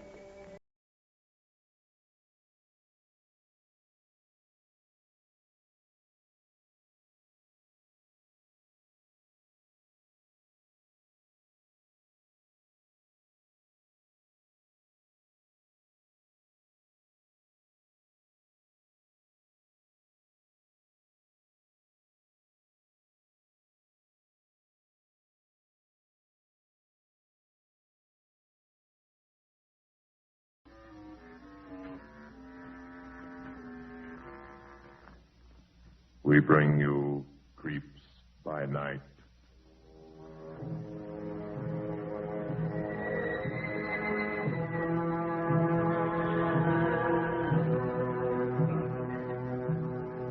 Tonight, once again, we introduce the man who has agreed to serve as your guide and companion on these sometimes terrifying pilgrimages into the world beyond the realm of human understanding. The man who, for reasons that cannot be presently explained, must keep his identity a secret.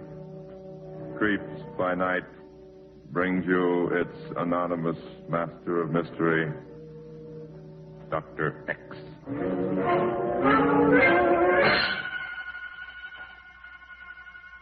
Good evening.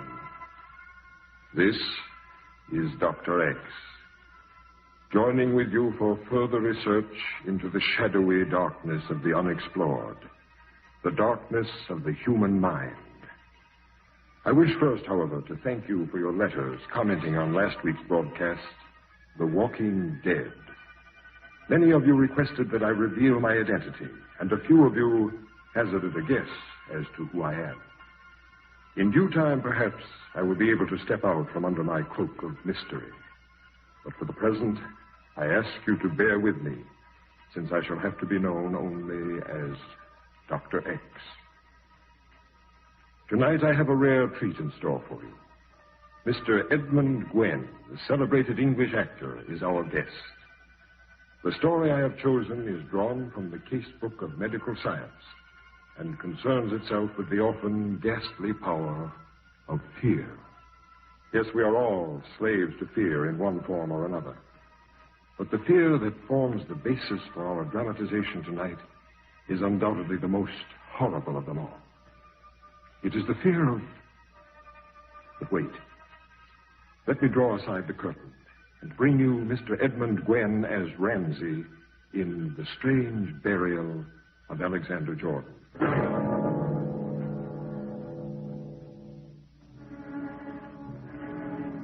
For more than a century, The old Jordan house has stood on a gentle slope, mistress of the surrounding 400 acres of birch woods and pasture lands.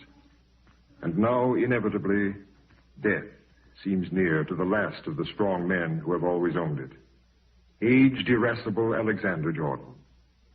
In his faded, musty bedroom, the shades are drawn against the hot morning sun. And in the half-darkness, his pale, hollow cheeks blend into the color of the pillowcase. He stirs as the door opens and his doctor enters. That you, Rutledge? Yes? Come in and sit down. Close the door. What's the trouble, Alex? Had one of my cataleptic fits last night. A bad one. I'm going to die pretty soon, Rutledge. Suppose you let me do the guessing. Don't interrupt. I'm not afraid to die, mind you. I've never told anyone this, but my greatest fear is that it won't be death, and they'll bury me alive. Oh, I think we can be pretty sure if it comes to that. Don't be so positive. 38 years ago, a young butcher who called himself a doctor pronounced me dead when I had a cataleptic fit. Near got me buried, too, if I hadn't come out of it on time. That was 38 years ago. Could happen again. Rutledge, I don't care if I sound like an old fool. All my life, that scared me. The idea of somebody mistaking one of those fits for death. The only nightmares I ever have, I wake up in a coffin. I put my hands up and I feel the lid there. Sometimes it's wood, sometimes it's cold glass, but there's no room to turn around. I put my hands down and I can feel the silk lining. They have me dressed in a swallowtail. They have a stiff collar on me. I reach up to tear it away. I can't breathe. I have to have air. Panic grips me. I try to shout, but no one can hear me. I beat on the coffin lid with my fists. I try to break the glass, but I can't do it. I haven't enough room. And pretty soon I know that I'm dying.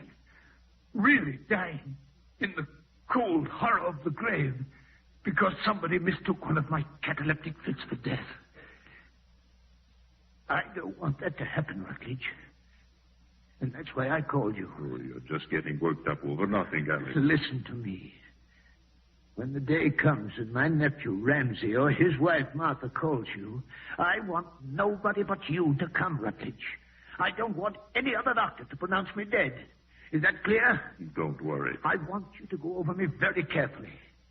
If you are absolutely satisfied that I'm dead, you can go ahead with the funeral. But I don't want my body embalmed. I don't want anything done to me except to put me in a coffin. I'm getting a lawyer here to write all this down this afternoon, Rutledge. But I wanted you to hear it, too. I want my coffin put in the vault down by the birch woods. That's why I built the vault right on this property, so that nobody would ever bury me underground. All right. It'll be done just as you say. Now, wait a minute. I'm finished. This is the most important part. I want a large brass bell placed on the wall over the bed where Ramsey and Martha sleep. I want wires connected from that bell to the vault. Electric wires. What for? I want a push button attached to the ends of those wires, and I want the button placed in my hands as I lie in the coffin, so that in case I'm not dead, in case I awaken, I can ring the bell and let them know. Well, I must say, Alex... I don't care what you say. I don't care what anyone says. That's the way I want it. All right, Alex. That's the way you'll get it. Yeah. Make sure I do. Well, I've got to run over to the Pritchards. Nora's having another baby. Taking that digitalis faithfully? Yeah. Foolishness. But I'm taking it. That's good. Goodbye, Alex. Get out and soak up some of that sunshine. I'll see you Thursday. Send Martha in. Alone. All right.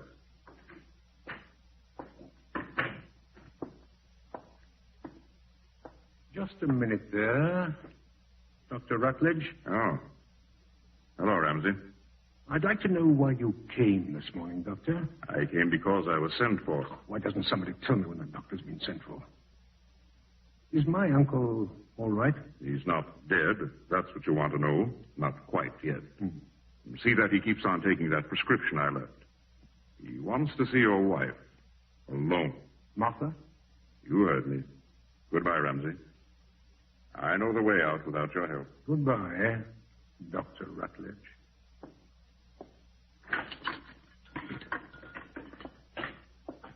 Mother, wipe your hands. He wants to see you. What did you say, dear? I said wipe your hands. He wants to see you. Is the doctor still in there? Is he all right? The doctor's gone. He wants you in there. Alone.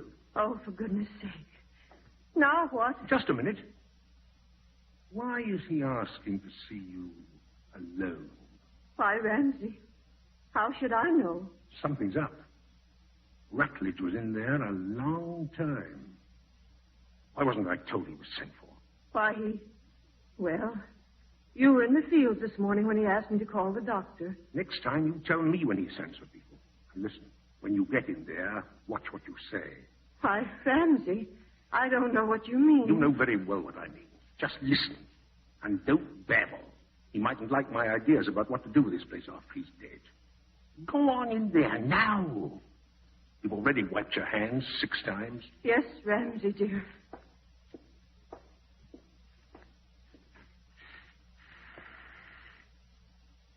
You want me, Uncle Alex? Yes, come in and shut the door, Martha.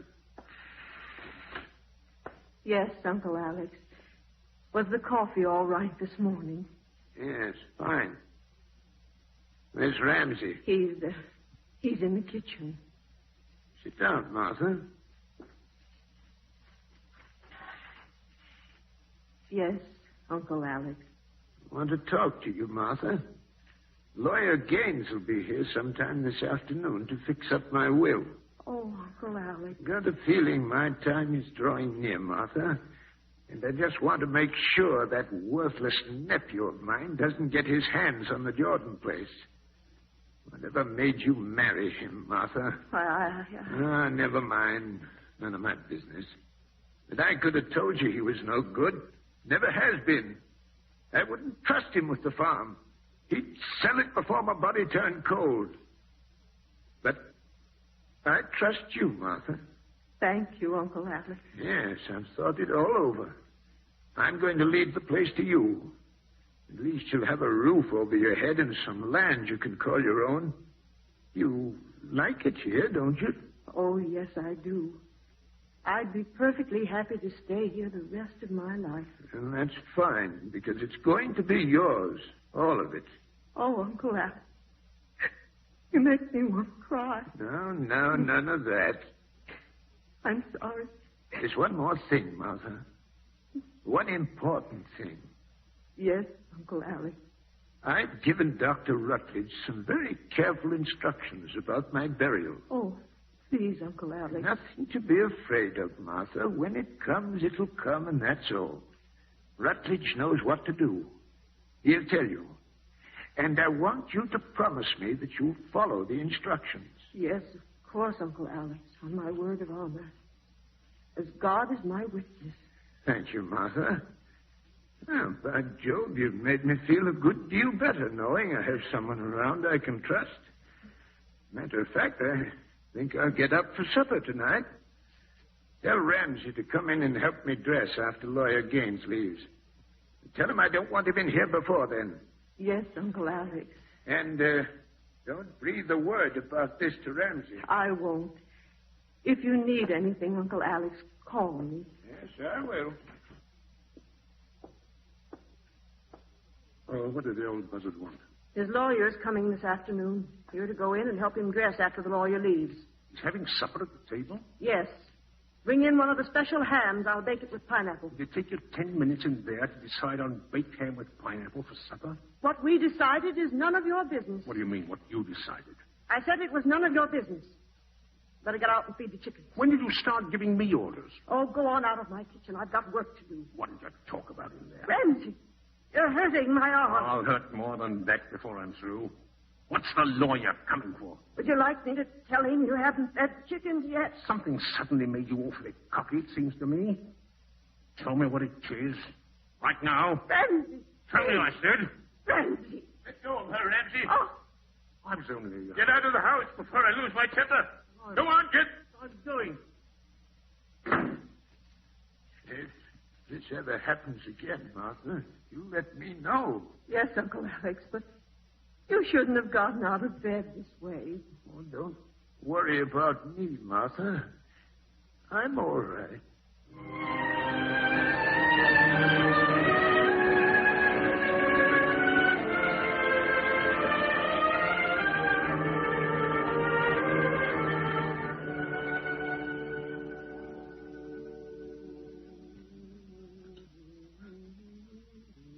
Bacon and eggs for his breakfast. And why not? Did you fix the fence post over on the west pasture? Never mind the fence post. Give me that tray. You tend to your own business. I'll take the tray into him.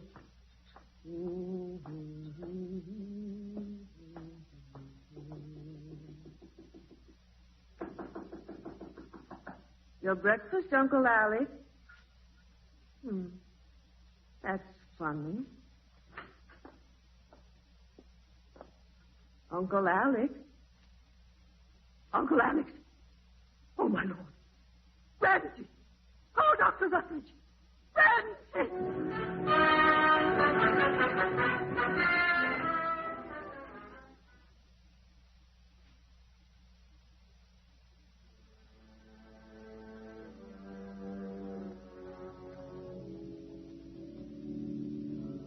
I am the resurrection and the life. He that believeth in me, though he were dead, yet shall he have everlasting life. And whosoever liveth and believeth in me shall never die.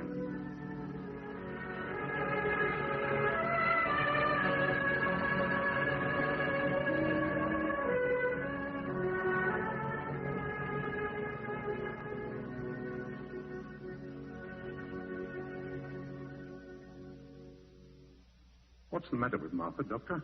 The funeral was evidently too much for her. I gave her a sedative and put her to bed upstairs. Where's the undertaker? Down at the vault with the electrician. They're waiting for you so they can close the coffin. Of all the stupid things, he's dead, isn't he? Yes, but we're observing his wishes to the letter. Brass bells and electric push buttons rot. Perhaps it is, but that's how he wanted it. And incidentally, as administrator of the estate, let me remind you that according to the terms of the will, either you or Martha must remain within earshot of that bell upstairs for 7 days. You understand that? Yes, to my life. I'm beholden to a woman. That. You could do worse, Ramsey. This is a nice place. I wish it were mine. If I had my way, you could buy it in a minute. Well, that's neither here nor there. See that Martha gets some rest. I left a bottle of medicine on the small table beside the bed. She's to take it according to directions if she has trouble sleeping. Good Lord, what's that? Her uncle wanted a bell loud enough to be heard. He certainly got it. Doctor. The undertaker or the electrician at the crypt touched the push button. Ramsey! Ramsey! Good Lord, I forgot. The bell's hung right above the bed where she was asleep. Come on. Oh, Ramsey!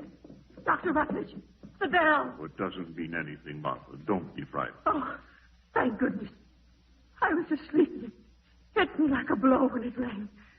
For a moment, I couldn't even move. I felt paralyzed like in a dream. There, that's all right. Go on back to bed. Fall asleep again with the stuff I gave you. The bell won't ring anymore. I'll go right on down to the vault and see if the coffin is closed. Get her back into bed, Ramsey, and let her have another teaspoonful of that medicine tonight. You just get over to the vault and stop there monkeying. I'll tend to her. See that you do. And remember, don't leave this place for 7 days.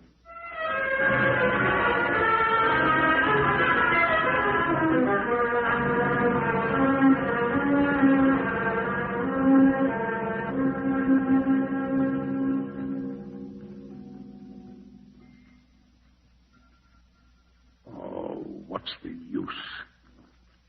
Is it morning, Ramsey? No. Can't you go to sleep? No.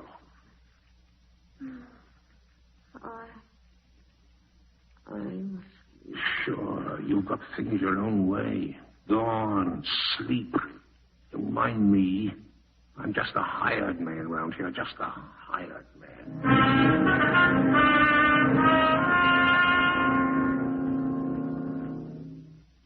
Can't you at least make a cup of coffee a man can drink?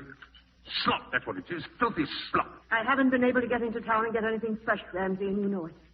It's just that you're nervous and not sleeping I'll well. drive into town. No, Ramsey. We've still got 5 days to go.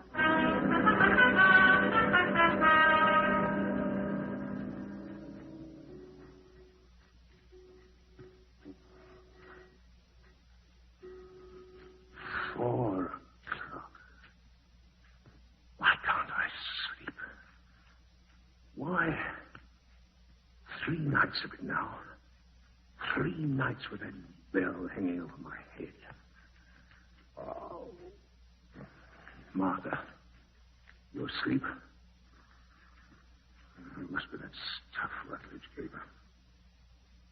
I'll take some. I can't stand it any longer.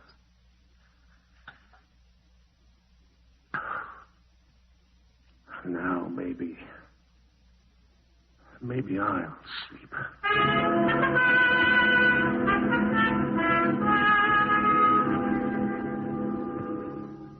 I tell you, Martha, there's only one thing to do with the place. Sell it. You're wasting your time, Ramsey. I will not sell it. I'm not getting any younger. I want a roof over my head. That's what Uncle Alex intended. But now's the time to sell farmers. We can get a good price. To begin with, Ramsey, it doesn't even belong to me. Well, it will in 2 more days, won't it? Yes. If that bell doesn't ring.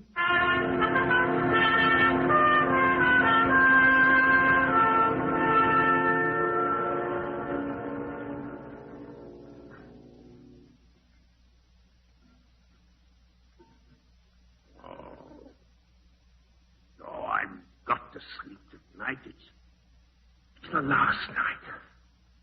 Tomorrow the place is ours. I'll take some of that medicine that worked before. I won't tell anything. I won't tell. Talking in her sleep. I won't tell. She's dreaming. Having a nightmare. Too much of this dope, maybe. Your mother, wake up. Martha!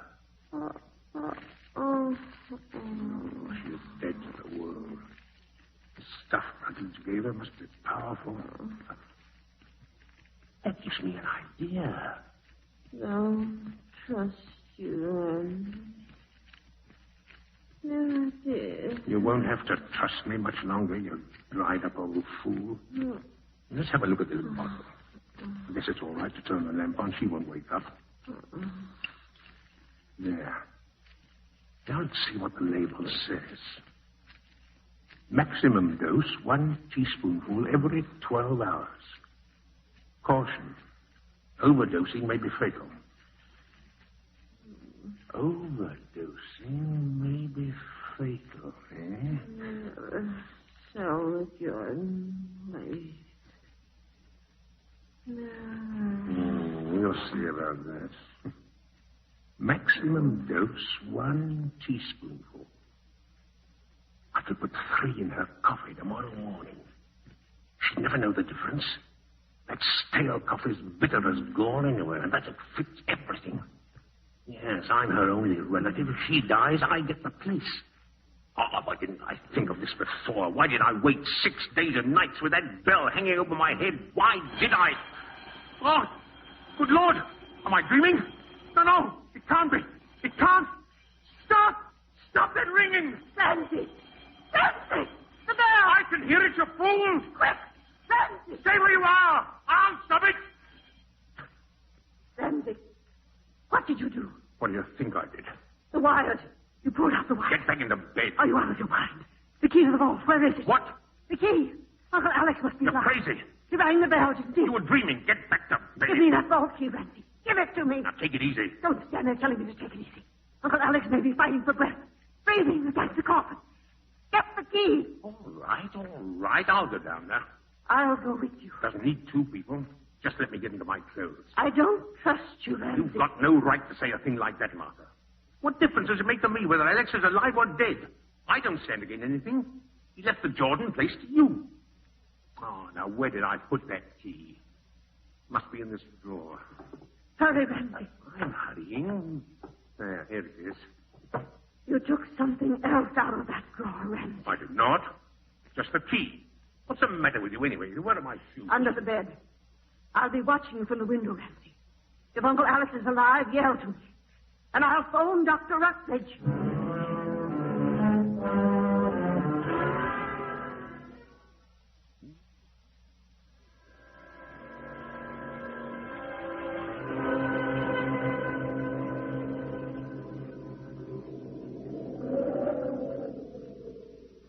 There's a storm coming up. That wind's from the east. Now, let's see if this key fits. Fits all right, but it won't turn. Ah, there we are. Now, where's that light switch? Here it is. Yeah, that's better. Oh, it's foul in here. Even smells dead.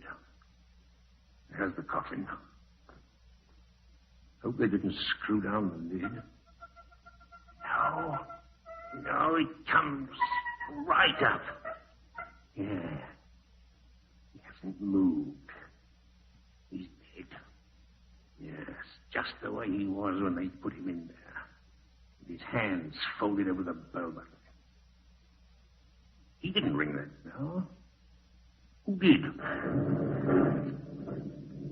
Oh, now I know. The storm. Lightning shorted the wire. Sure, that's what it was. It must have been. Still, I think I'd better make sure while I'm down here. Yes. Oh, Martha almost caught me taking this darning needle out of the drawer. Oh, I work it under his shirt and jab it through his heart. You're going to stay dead, Uncle Alex, no matter what happens. Ramsey! Martha! You followed me. I told you I didn't trust you. What are you doing with that darning needle in your hand? Nothing. Get out of the way. Let me look at him. Dead. Stone dead. Who rang the bell? Well, how should I know?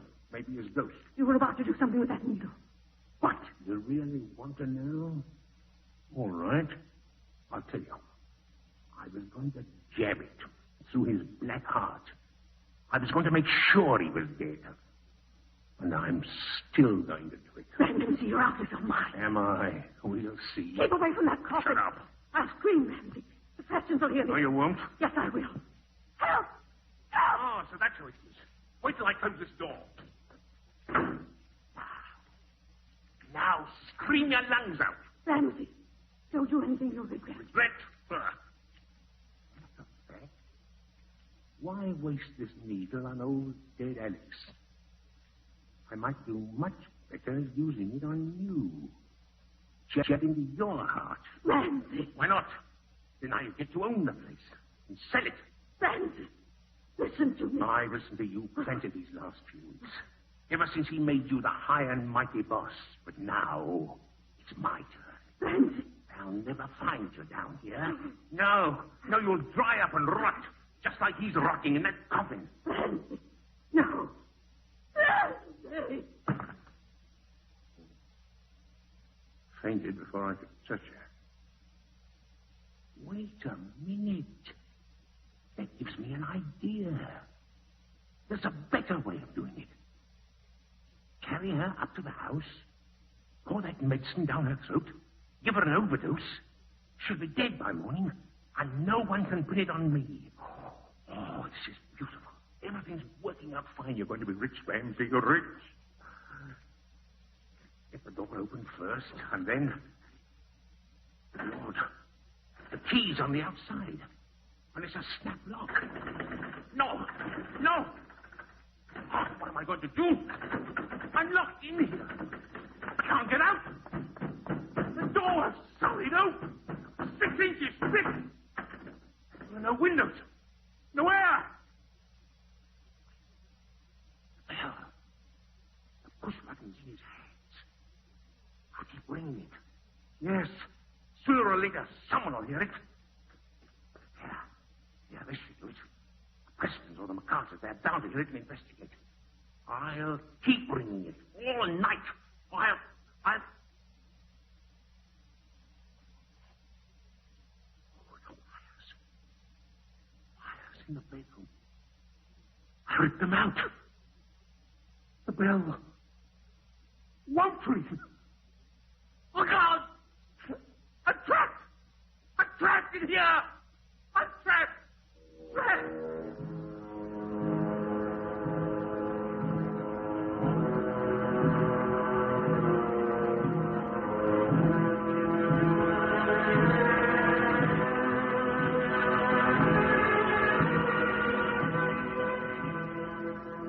That was The Strange Burial of Alexander Jordan, starring Mr. Edmund Gwen.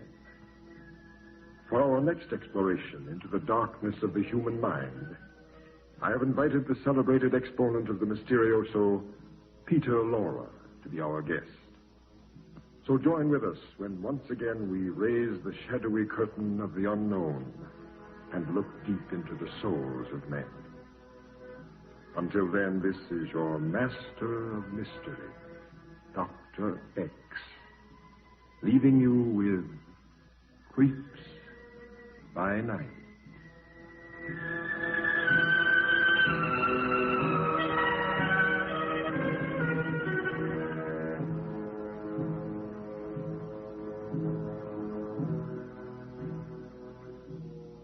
Creeps by Night is produced by Robert Maxwell. Original music composed by Paul Creston, conducted by Joseph Stopak.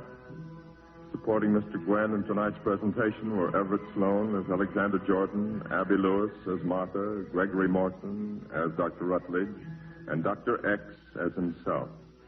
Edmund Gwen appeared to the courtesy of Metro-Goldwyn-Mayer, whose 20-year anniversary picture, The White Cliffs of Dover, is currently being released. George Gunn speaking. This is the Blue Network.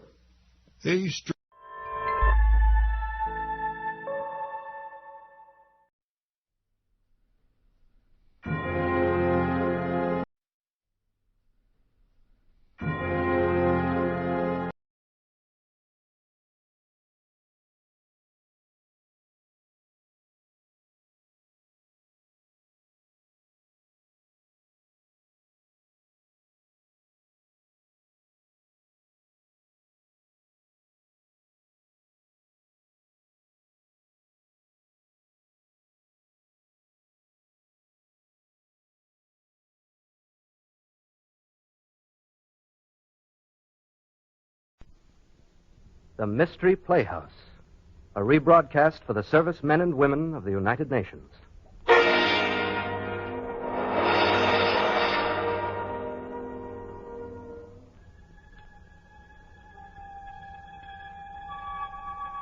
Good evening. This is Peter Lauren. The circumstances leading up to horror and tragedy are many times as innocent seeming as a Sunday school picnic, and the perpetrators of evil appear often as ordinary, normal human beings. Yes, but they are capable of conceiving acts of diabolic destruction, as you will hear tonight in the Mystery Playhouse.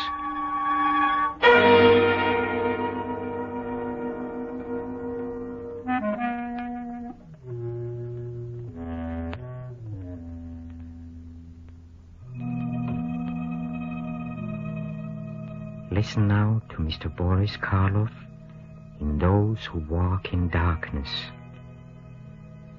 We look in on a scene taking place in a private room at Bayside Hospital. A man with heavily bandaged eyes lies restlessly in a bed.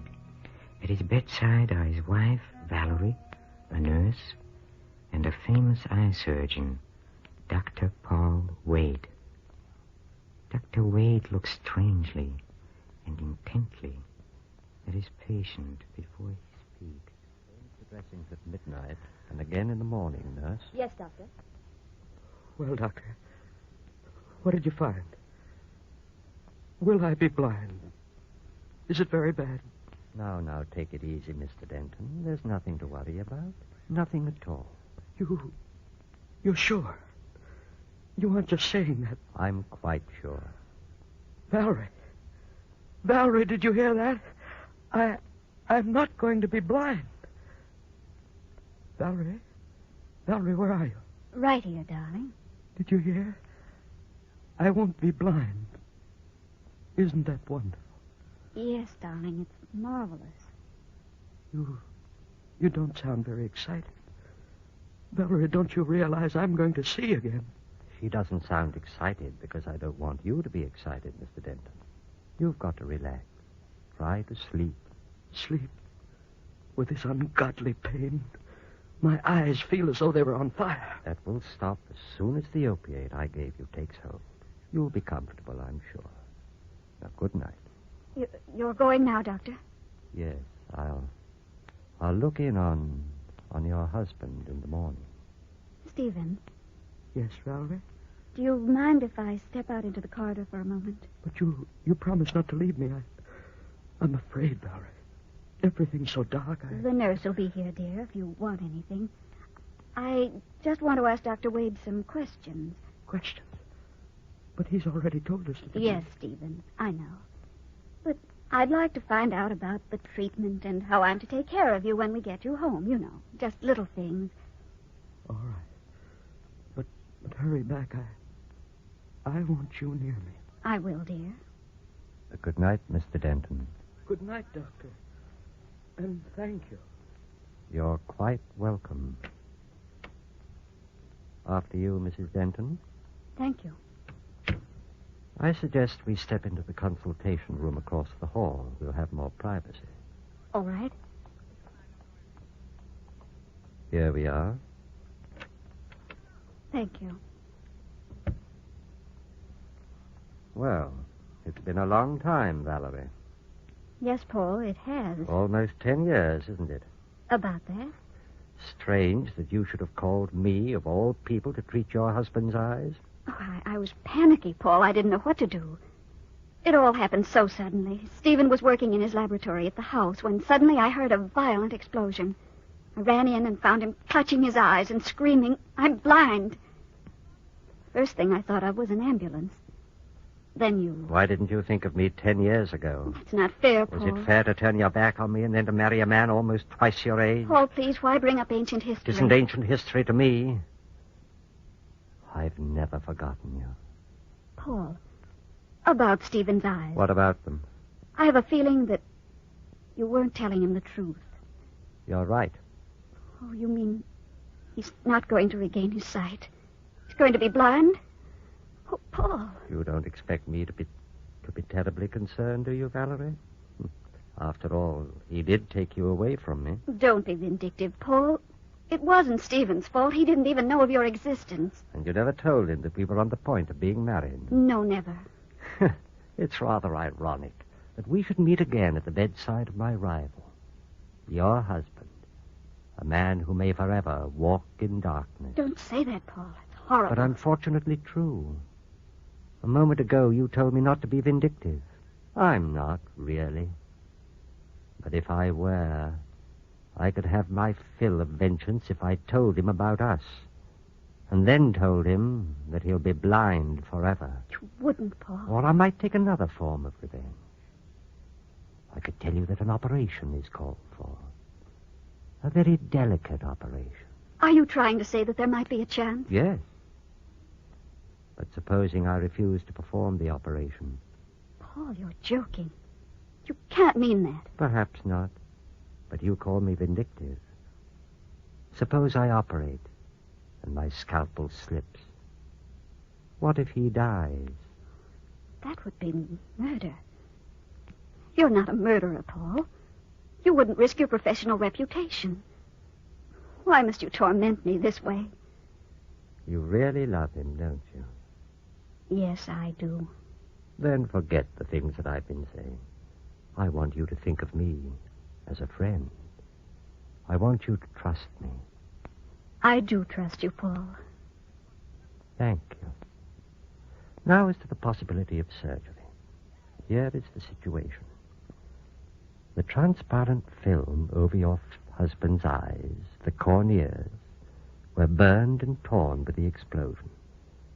They've been so damaged that blindness will result, even though the eyes heal. But you think an operation would cure that? Possibly, although it's a very delicate job. The injured cornea must be peeled away and replaced by a fresh, healthy one. Where can you get healthy corneas? From the eyes of the dead. Oh. It isn't quite as horrible as it sounds, Valerie. Dying people often will their eyes for just this purpose. We maintain what we call a corneal bank. It's much the same as a blood bank, but there's this difference. Corneal tissue can't be stored more than 48 hours. It must be fresh, or it's no good. You have some available in the bank? No, that's the trouble. I'm afraid we haven't. But there's got to be some, Paul. I don't know where, Valerie. Unless... Unless what? I was just thinking. Last night, one of the interns asked me to look at a charity case that puzzled him. He lives in a dirty little shack near the waterfront. Yes, Paul. I stopped by and examined him. I found an incurable condition. There's no way to save him. He won't live more than a day or two, but his eyes are healthy. You mean you think he might... I don't know. You'd have to have his consent, of course. Take me to him, Paul. I'm sure I can make him understand. Oh, it may not be so easy, Valerie. He's a strange person. A mystic and a spiritualist. Let me try. Just take me to him. All right. We can go there now.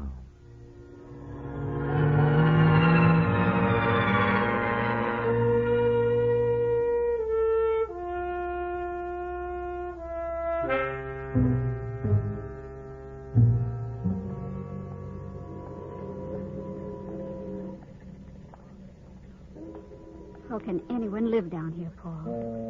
Wet streets and fog rolling in from the river. I shudder. You'd be surprised where people are forced to live. That's the house over there. That gray shack.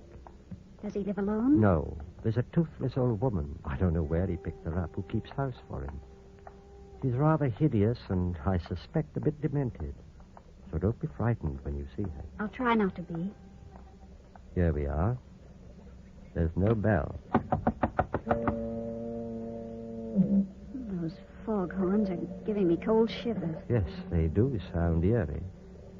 Here comes the old woman. Yes? We'd like to see Chandra, please. You can't. He's getting ready to go away. Chandra's going on a long journey. Yes, we know. We'd like to see him before he leaves. We are friends of his. Eh? I said we are friends of Chandra. I was here last night. Don't you remember? All right. Come in. His room's at the end of the hall. You know the way. I have to stay here by the stove. I'm cooking something. Yes, something for Chandra's journey. I see. Come, Valerie. Something for Chandra's journey. Paul, she's ghastly. But harmless, I'm sure. Here. This is the room. Dark in there. Yes, but there's a lamp burning. But the wick is down. I'll turn it up. There, that's better. Paul, there on the cot. Is he alive? Yes, still alive. Chandra. Chandra. Who calls Chandra? It's Dr. Wade. You remember me? I was here last night. Yes. Chandra remembers, but it is too late. I am going away on a journey. I know. That's why I've come. I brought a young lady with me, Chandra. She has a favor to ask. Chandra has no favors to grant.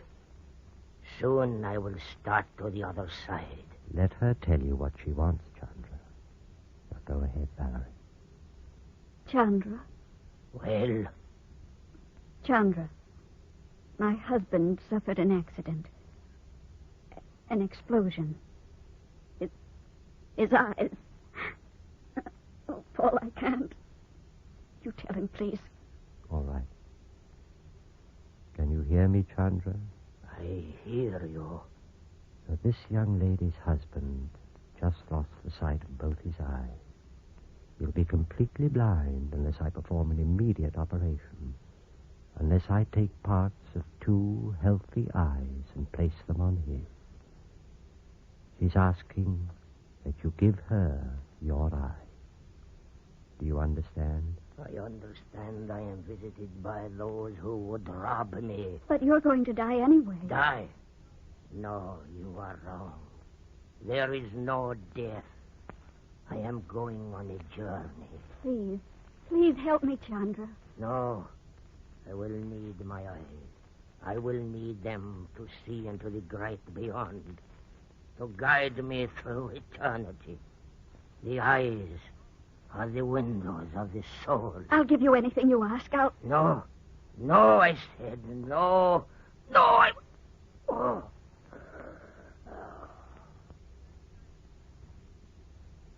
Oh. Something's happened. He's dead.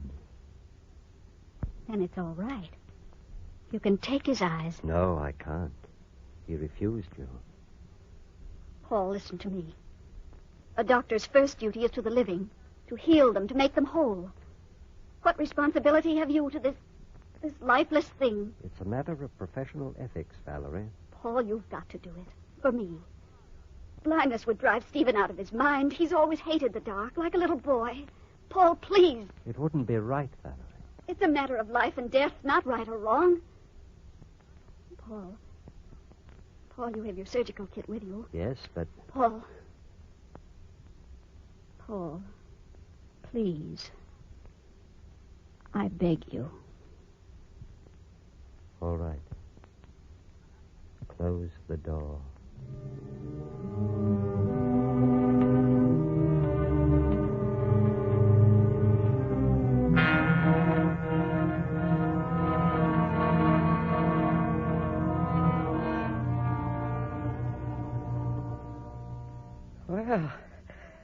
Well, it's good to be home again, Valerie. That hospital room was beginning to get me down. It's going to be even better once the bandages are taken off. Yes. Just another week, that's what Wade said. Oh, he's a good doctor, Valerie. I like him. I'm glad.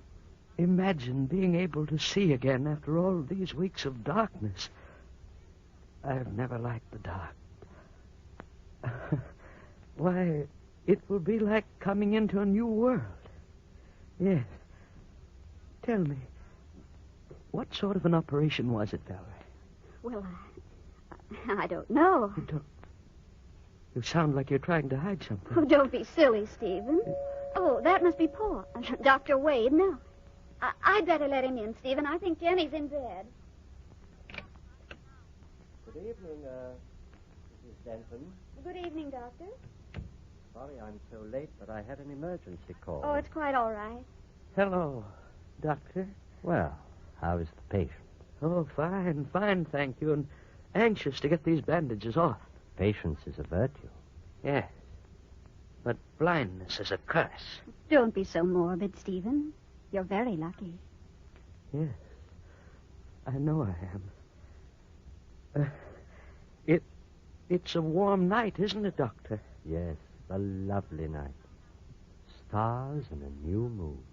They say a new moon's a good omen if you look at it over your left shoulder. Did you know I was superstitious, Doctor? Well, I guess we all are in one way or another. Yes. Oh, would it be all right if we took a short walk in the garden while Valerie makes some coffee? That is, if you have the time, Doctor. Yes, plenty of time. Well, can't I come along? Oh, no, this is a stag party. You fix some coffee for us like a good girl, and we'll be back shortly. All right. Here, we can go out through the terrace. Here, let me take your arm. Thank you, Doctor.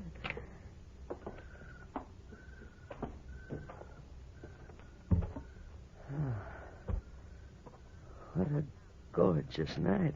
Yes, isn't it? See how the moon is... Oh, sorry, old fellow. I forgot for a moment. That's all right. I'll be seeing it soon enough, thanks to you. And now you're seeing it for me. Over my left shoulder, I hope. Why, no. It's the right one. That's bad luck.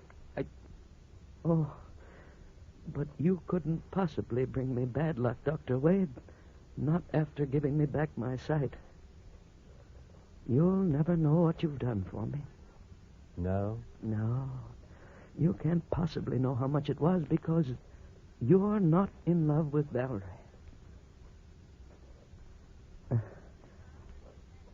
Valerie's my life, Doctor. So young, so beautiful.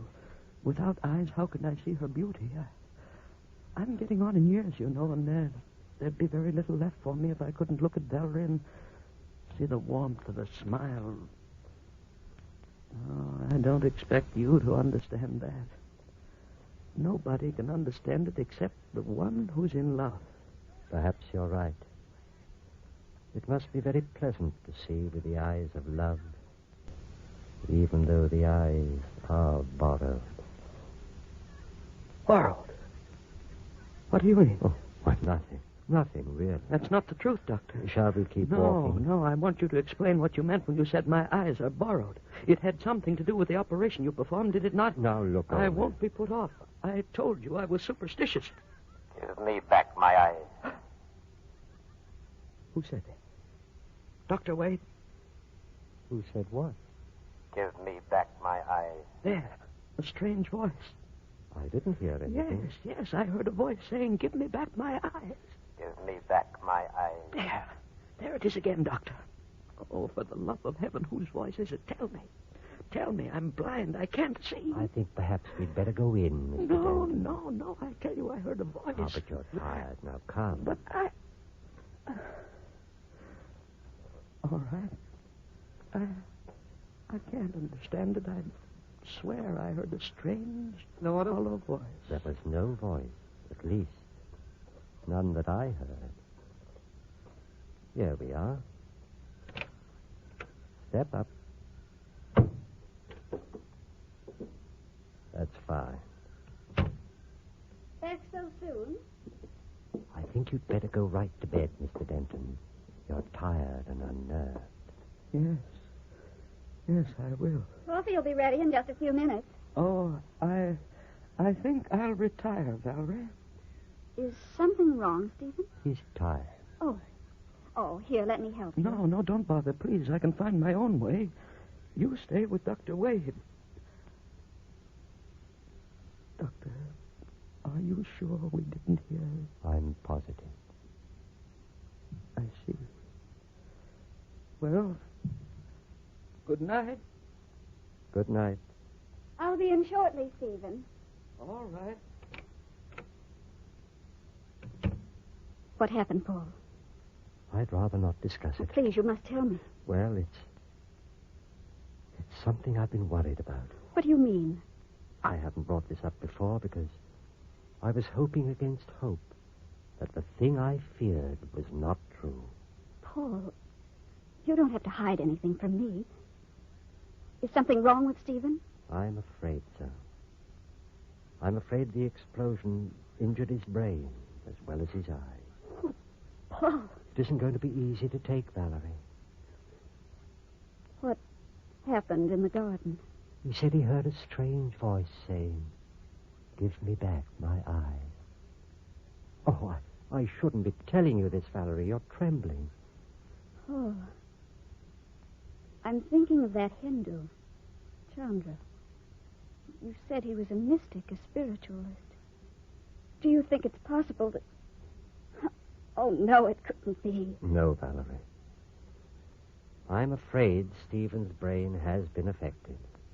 And the horrible part of it is that I'm convinced the complete insanity will set in eventually. Stephen. I heard what you said, Doctor. Oh, Stephen. It's all right, dear. Stephen, darling. Come back into the bedroom, Mr. Denton. I want to talk with you. No, Valerie. You stay out here. Or better yet, go and get me some hot water. Hot water? Yes, I think I'll change these bandages and I'll want the water boiled. So watch it for at least 6 minutes. Very well. I'll go to the kitchen. Now, Mr. Denton, shall we go into your room? It's no use, Doctor. Let me guide you. There. That's fine. I know you're trying to cheer me up, but I tell you it's no use, Dr. Wade. I understand. I'm going mad. I'm sorry you overheard. After all, I could be wrong. Although you know it's true. I may as well be frank with you, Mr. Denton. Give me back my eyes. That voice. I tell you, Doctor, I keep hearing that voice. It's nothing. Your imagination is working overtime. Now, I'll get you a sedative. Valerie? Oh, here you are. I thought you were in the kitchen getting some water for me. No, I didn't go. You didn't fool me asking for hot water. Fool you? I'm afraid I don't understand. You monster. You horrible monster. What are you talking about? Get away from that door. Let me go into my husband. Let me tell him. Just a moment. Get your hands off me. Let me go. I should have known right from the beginning. Instead, I trusted you, had faith in you. Valerie. Holding me. Make my skin crawl. Valerie, I demand an explanation. You'll get it, all the explanation you want. I suspected something wrong when you sent me for hot water. That was just to get rid of me. Get me out of the way for 6 minutes. But I didn't leave this front room. Now, listen. I did listen. Bedroom door didn't quite latch. I saw what you did. He couldn't see you because his poor eyes are bandaged. He's blind.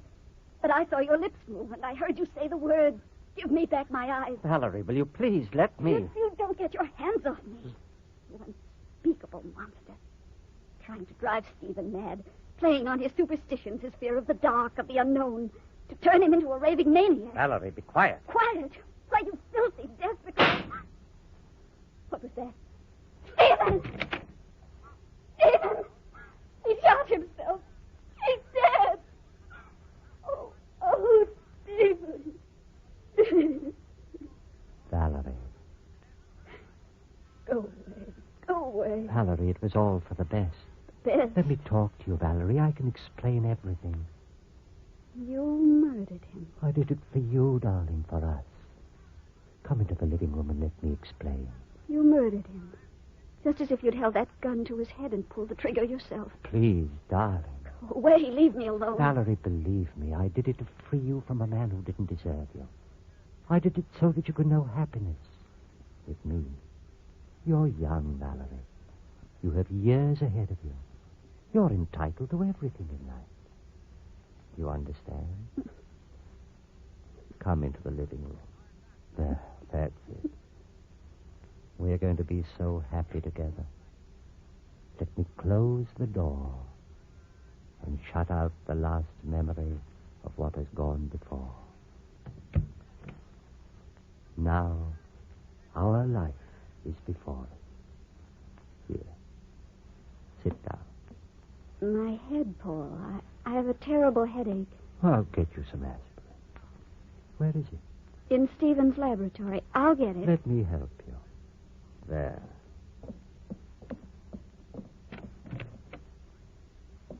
I think it's on the middle shelf. Turn the light on, Paul. The switch is on the right. I have it. Let me get the aspirin for you. I can find them more easily. I've been thinking, Valerie. After this is all over, we're going away on a trip. Perhaps somewhere off in the mountains, or... You've got the wrong bottle, dear. That's not the aspirin. No. It's one of Stephen's chemicals. It's acid, Paul. Sulfuric acid. Oh, Valerie, put it back on the shelf. That stuff will burn. No, Paul. No, you cold-blooded murderer. You're going to know what Stephen knew before you forced him to take his life. You're going to know what it is to walk in darkness. Valerie. Forever. Down my eyes!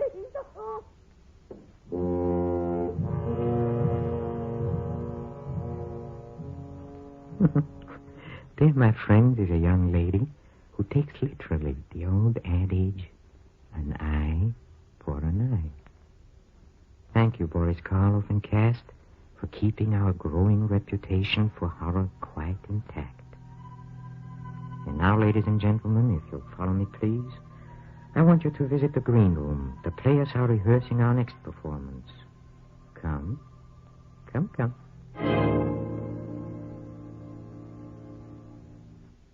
Watson, know about this man Damery? Damery? What Damery? Lord Damery, of course. You seem to have his photograph in all the society weeklies. Well, naturally, the fellow's a household word in society.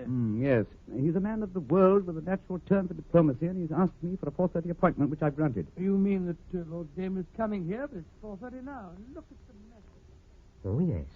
Sherlock Holmes and the elementary Dr. Watson, played by Basil Rathbone and Nigel Bruce, respectively, will appear in our next tale of mystery.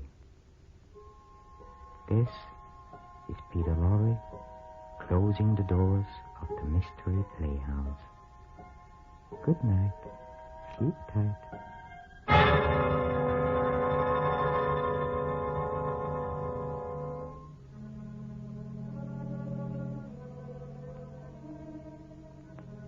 This is the Armed Forces Radio Service.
Good evening. This is your Master of Mystery, Dr. X, about to present the 16th in a series of dramatic explorations into the vast and unknown labyrinth of the human mind.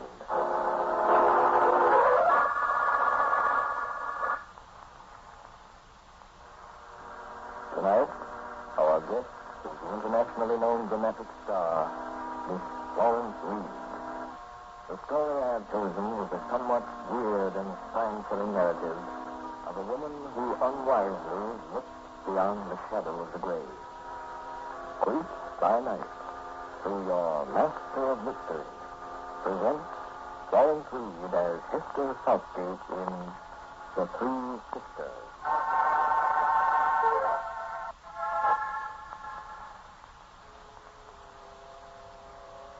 As you look north, in Piccadilly to Vanport, the New England coast is wild and desolate, save for a huge, weather-beaten house that stands like a gray shadow between the salt marshes and the shifting sand dunes. It was built in 1836 by Captain David Southgate, and strange stories have been told about it. None stranger, perhaps, than the story of the three Southgate sisters, which came to the surface one dark, stormy night when Dr. Tennant was hurriedly summoned from the village by Julia, youngest of the maiden ladies. The seas had been running high for days, and the tide was creeping over the marshes, when the doctor mounted the steps of the ancient house and knocked on the heavy oaken door. Oh, Dr. Tennant, thank heaven you're here. Good evening, Julia. Lord, what a night. I'll take your coat, Doctor. Something should be done about that road across the marsh. It's a foot deep in water. Twice my car stalled. I thought I'd never get out. Thank you. The county road commissioner won't do a thing about it. There's not enough people use the road. Good reason why. Can't for the life of me understand why you three women don't move into the village. Who's sick? Amanda. What's wrong with her? She thinks she's dying. What do you mean she thinks she's dying? Since she took to bed Wednesday, been there ever since.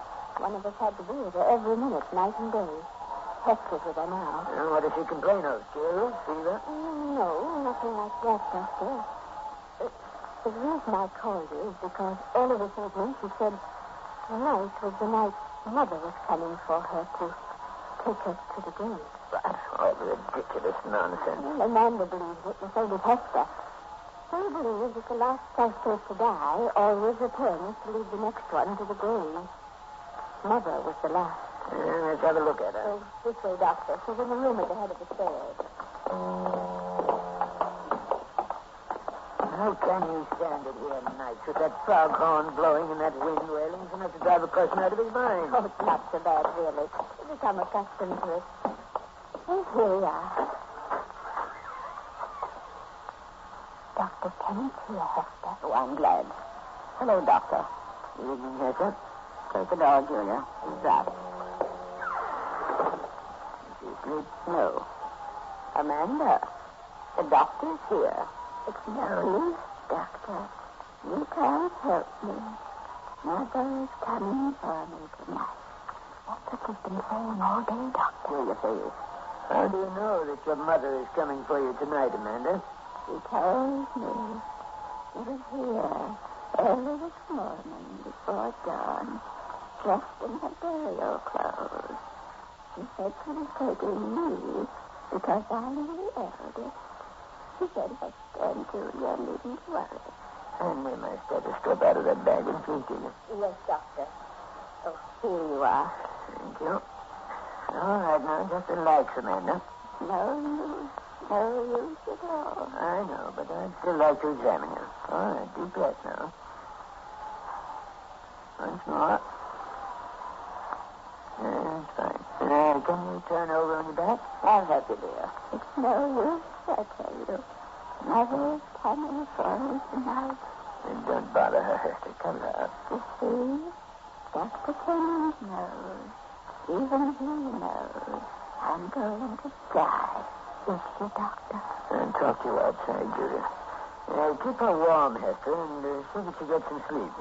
Come, Julia. Goodbye, Miss Amanda. Goodbye, Doctor. Goodbye forever. Oh, Amanda, dear. Come along, Julia. Yes, Doctor. You don't have to bother coming downstairs with me, Julia. I can tell you everything I've got to tell you right here on the landing. Is she terribly sick, Doctor? She won't die tonight or any other night for some time to come. Her heart is sound as a dollar, considering her age. But the way she feels and looks and the things she says. Imagination. Humor her for the rest of the night, and in the morning, when she awakens and finds herself alive, she'll be quite all right. Oh, I hope so. I know that she will. As a matter of fact, you worry me more than Amanda does. I? Yes. I don't like those circles under your eyes and your drawn cheeks. There, hold still a minute. Listen to your heart. Oh, I'm all right. Yes, I know, but you've always had a weak heart. Now, take a deep breath. Again.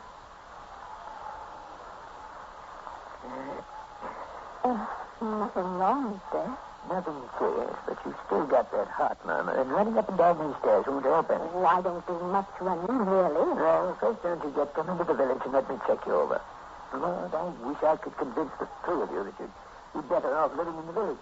But I suppose it's hopeless. See that Amanda gets some nourishing food tomorrow, and call me if she doesn't improve. Yes, Doctor, I will. Good night, Julia. Good night, Doctor. And thank you. Your coat's in the hall closet. I know, I'll get it. Good night. Good night.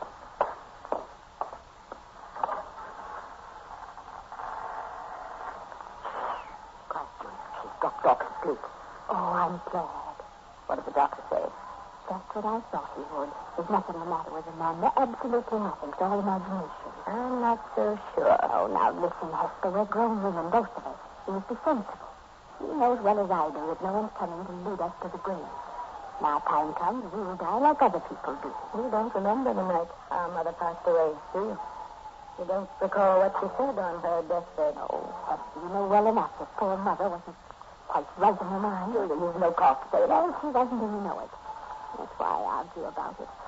Dr. Tennant says Amanda will wake him tomorrow morning and find herself alive and forget all about it. Dr. Tennant doesn't know. He knows enough to tell whether she's sick or not. 10 o'clock. So you stay with her till 2. I'll try to get some sleep in the meantime. All right, Julie. I'll wait till 2.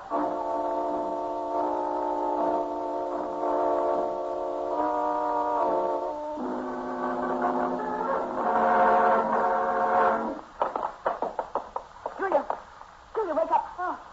What is it, Hester? Is it time? No, it's only midnight. I have to fall asleep. I woke up about a minute ago and what, Hester? Julia, Amanda's dead. No, Hester. Julia, what's the matter with you? Julia, speak to me. Open your eyes. Julia!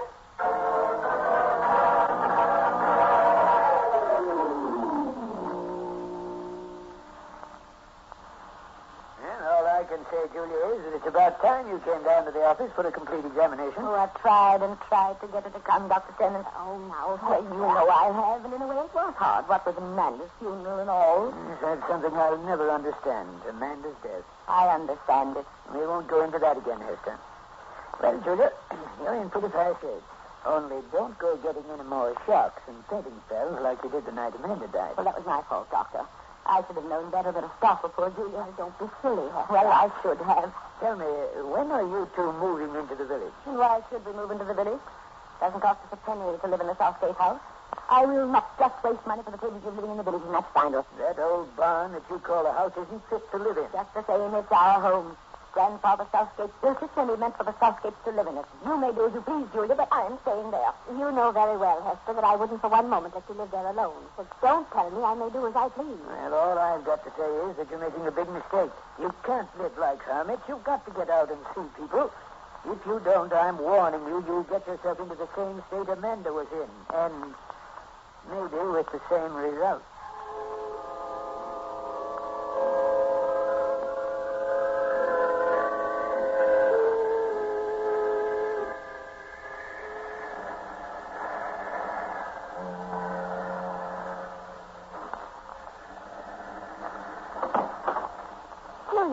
What on earth are you doing in the kitchen at this time of night? Just baking some pies. Pies? What for? There's a church supper Friday night, and I pledged 4 apple pies. 4 apple pies? Are you out of your mind? Don't you realize butter and sugar and flour cost money? Oh, Hester, for heaven's sake, it's only a matter of $2 or $3. Only $2 or $3? Well, you talk as if we had millions. We have enough. Yes, enough for ourselves, but not enough to feed a lot of worthless people in the village. There are people in the village who need help and must have charity. And I'm working with the Reverend Evans to give them as much help as I can. Gee, I believe you've lost your mind. Oh, stop it, Hester. All you know is to be taking the money out of the bank and counting it, dollar by dollar, over and over again. I'll do something, you can be sure.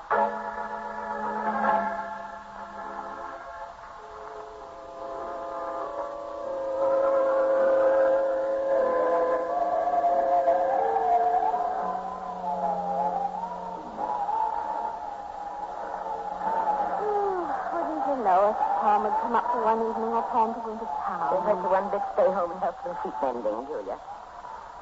Oh, that's the wind. Makes the last flicker so I can't follow the needle. I meant to buy a new lamp chimney. That one's cracked. Well, you're not to go on buying any new chimneys. We can do with it. Goodness, Hester, these sheets are in shreds. Can't we get some new ones? No, we can't. Oh, Hester, what's the matter? What are you staring at?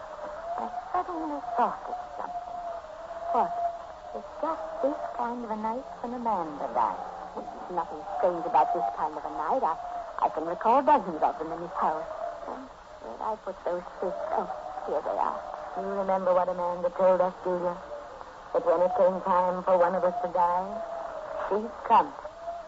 Just the way Mother came. Oh, Hester, I thought we were finished with that nonsense. Just because you call it nonsense doesn't make it so. Oh, right, Hester. Only for heaven's sake, don't get into the state of mind Amanda was in. What do you mean? I don't like to say it, but Amanda wasn't quite herself before she died. Oh, yes, she wasn't. All that talk of coming back for us and leading us to the grave. The dead are dead, and you know it. Then how did Amanda die? Dr. Tennant told you himself there wasn't the slightest reason for her dying. But she did. She had the word that Mother was coming for her, and that's what happened. Oh, fiddlesticks. Hester, where in the world do you get this fourth thread? I declare to goodness it breaks every time I pull on it. Same thread we've always used. Sorry, Hester, but this lamp stick is too much to sew by. Tomorrow when I'm in town, I'll buy a new chimney and some decent thread. And what else? Anything else I decide might make life a little pleasanter. Well, I'm going up to bed. Good night, Hester. Good night, Julia.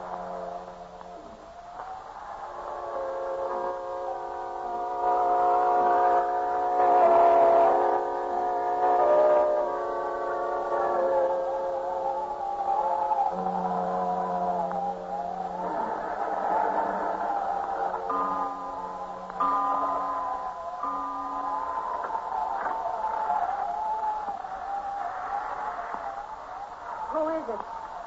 Who's in my room? Who is it, I said? Hester, is it you? Answer me. What sort of nonsense is this, Hester? Oh, all right, if you want to make me get out of bed, I'll get out of bed. Now, Hester, what's the meaning of... Amanda!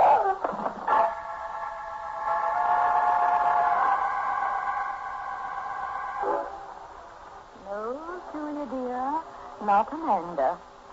These aren't burial clothes I'm wearing. These are the torn sheets you wouldn't work on this evening.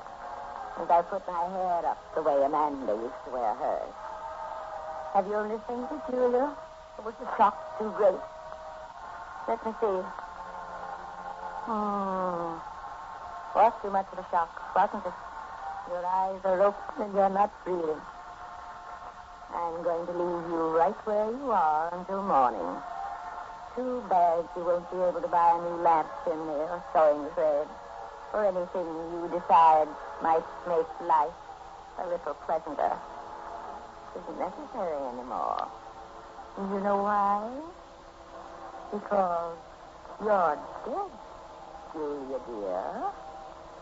You're dead.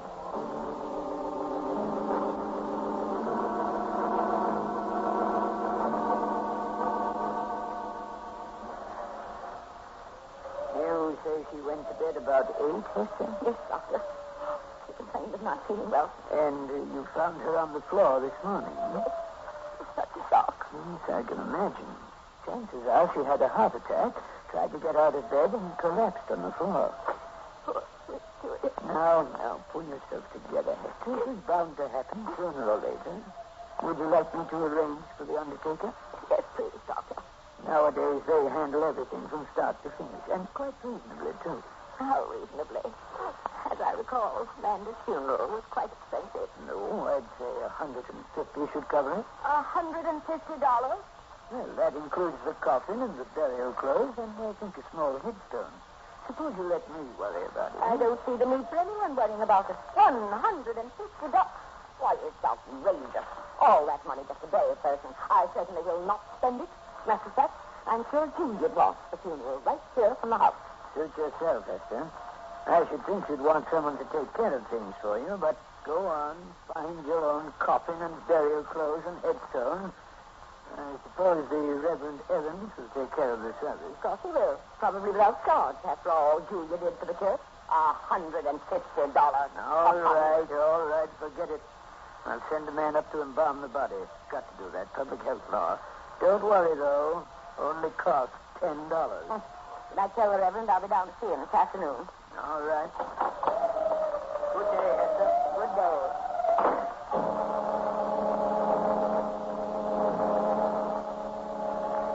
He's gone, Julia. Dr. Tennant's gone. You didn't hear what we said, did you, dear? Of course not. You're dead. But I'd still like you to know that the South Street money is not going to be wasted on an expensive funeral. You'll be buried right from the house. Not only is he a keeper, but much nicer. I'm going into town now to see the Reverend Evans about reading the service. I'll be back before dark.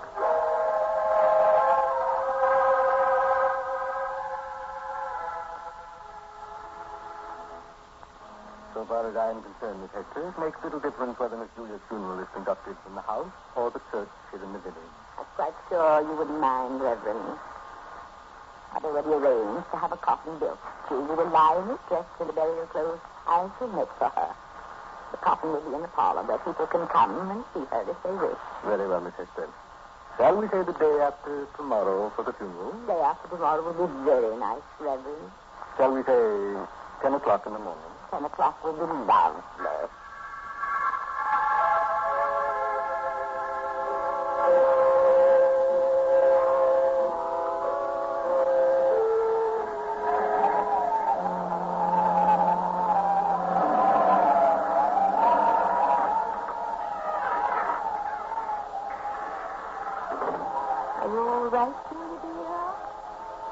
The rain beating against the window, so I got up to see how you were resting in your coffin. It's a lovely coffin, don't you think? Old Caleb made it for me. Yes, you know Caleb seriously. Only charged $10. And do you know what that undertaker wanted? 35. Can you imagine? Tomorrow's funeral, you know, dear. I shudder when I think of all those strange people tramping through the house, but I suppose it can't be helped. Good heavens, what was that? That's in the door to my bedroom. Room come near shut. I hope the storm does let up before morning, do you? I'm going to leave this lamp burning at the foot of your coffin here. It doesn't use much oil. And it's so much nicer to have a little light. I'll be down bright and early in the morning, too. Who's there? I see your hand on the doorknob. Who is it? Anthony. All right, I'll find out for myself. Good evening, Miss Hester. You didn't expect to see me, did you, Hester? Oh, can't be. Oh, but it is. Amanda. Yes, dear. Your sister, Amanda. You better close the parlor door. There's a draft blowing through the hall, and it's making the oil lamp flicker. Oh, a wind comes. Well, how are you, Hester? Amanda, is it really? Yes, of course. It's a bad night out. The grave was wet and cold. Tell me, Hester, what kind of a coffin did you get for Julia? Oh, now I remember. You told us. You've come for the next one to go. You come for Julie. Answer my question. What kind of a coffin did you get? I know something about coffins, Hester, and that one doesn't look very good to me. It was built specially, Amanda. Let me look at it. Just as I thought, you never could bring yourself to spend an extra nickel. Could you, Hester? This coffin will be full of water the first stormy night. And where did you get the burial clothes? Oh, I made them myself. All hand stitched. Amanda, it's brand new material. Cotton. How do you expect anyone to keep warm in cotton? I couldn't afford anything better, Amanda. Well, you've no idea what Julie's been up to since you died and left us the South Street money. She was spending it like water. So you murdered Julia to keep her from spending the South Street money. That's what he said. Don't lie to me, Hester. I can see right through you. Julia died of heart failure. Dr. Clemens was here. Everyone knows what happened. No, everyone doesn't. But I do. You frightened Julia to death. Amanda, no. Yes, you did. You frightened her to death because you wanted the Southgate money for yourself. You didn't want to see it spent. What else could I do, Amanda? The money was left in the cash. This is your money. I left it to both of you equally. But you were squandering it, throwing it away. No, you killed her. You murdered your own sister. No, don't say it like that, Amanda. You fight. Yes. You are? Yes. If you came for Julia, take her and go. But you're wrong, Hester. I didn't come for Julia. Julia's dead. I came for you. No. No, I don't want to die. I'll lead you to the bedroom. Much nicer dying. What will happen to the suffering money if I die, Amanda? I've been so careful of it. You know what I did. What? I drew the money out of the bank this morning. Every penny of it. I've done it in my room where I can watch it. That's how careful I am. But if I die, Amanda, they'll find it. They'll turn it over to the county poor. People we never heard of will be spending it.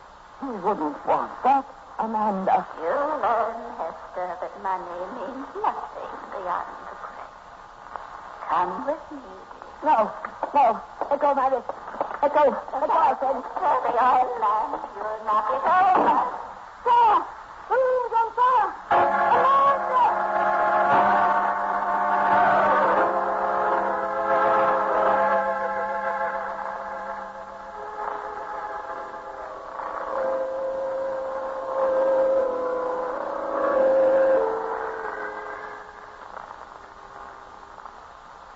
Your lamp fell over in the room, caught fire. Where did you find her, Fred? On the big stock, about a mile west of the inlet. Tide was out this morning, so I figured maybe I'd get an next chance. So we're sitting on the beach, talking like she is now. You had no right to call for me, Amanda. Didn't recognize the first off. Sound of her hair being snow white. And sound of, I heard she got caught in the fire. Her hair turned over now. The minute I got closer, I knowed what was. Took her back to my car. She told me easy enough, and brought her here to his law. Yeah, that was the best thing, friend. Hester. Hester. Someone calling me? What happened at the house last night, Hester? How did the fire start? The man. Yes, the oil lamp. Had to put it to his coffin. The man that pushed me. And it's over. Amanda's been dead and buried for months, Hester. Yes, I know. But she came back last night. She came to take me to the grave. Because I frightened Julia to death. Good Lord. Yes, I frightened poor Julia. But only to keep her from spending all the money. Hester, who was at the house with you last night when the fire started? Julia. Julia was in her coffin. I was talking to her when a man came from the grave. And then the lamp turned over. Gone crazy, huh, Doc? Talking about the dead coming from the grave. Hester, are you sure that no one else was with you? No, just the three of us. The same sister. Poor critter. She don't know what she's saying. No, I'm not so sure of that, Fred. They brought two bodies out of the Southgate house this morning after the fire had cooled off. We thought they were the bodies of Julia and Hester. But Hester is sitting here in front of us, alive. Godfrey, Doc. You don't think? I don't know, Fred. I examined the bodies less than an hour ago. They were badly burned. And now that I think back on it, one of them looks as though its heart has been buried for a long time.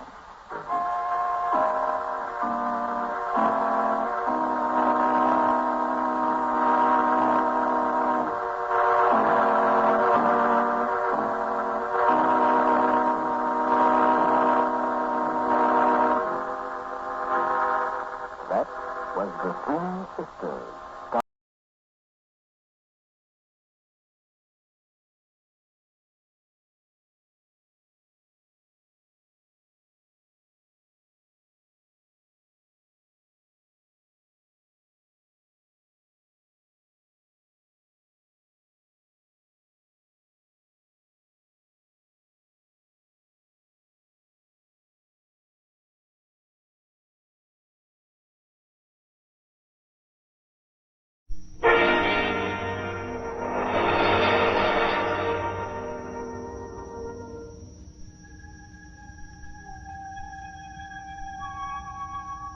Good evening.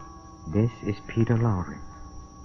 Man kills passionately out of hunger or anger, out of fear or love. But man also destroys life coldly and impersonally, without rancor, unemotionally, and with but one purpose, to gain. It is of greed and murder that you hear tonight in a mystery playhouse.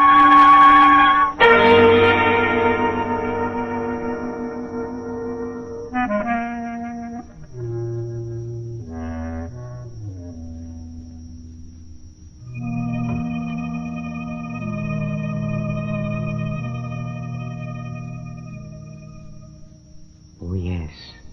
Guilt has been known to lie heavily on the soul of the coarsest and unregenerate of human beings. And conscience is an unseen but terrible demon to those whose hearts are set in evil exerting a grim and unrelenting power over their minds. Tonight, our story concerns itself with a price of greed and revolves about a strange and almost fateful phenomenon that forced a man to stand ghastly trial before a jury of the dead.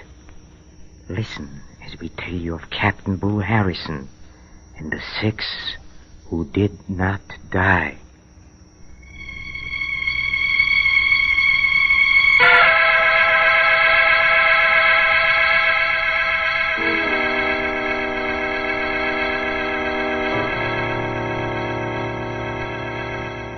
Far below the equator, where the blinding sun beats with fierce hatred on the endless surface of the sea, lie the lonely islands of the Gambier archipelago.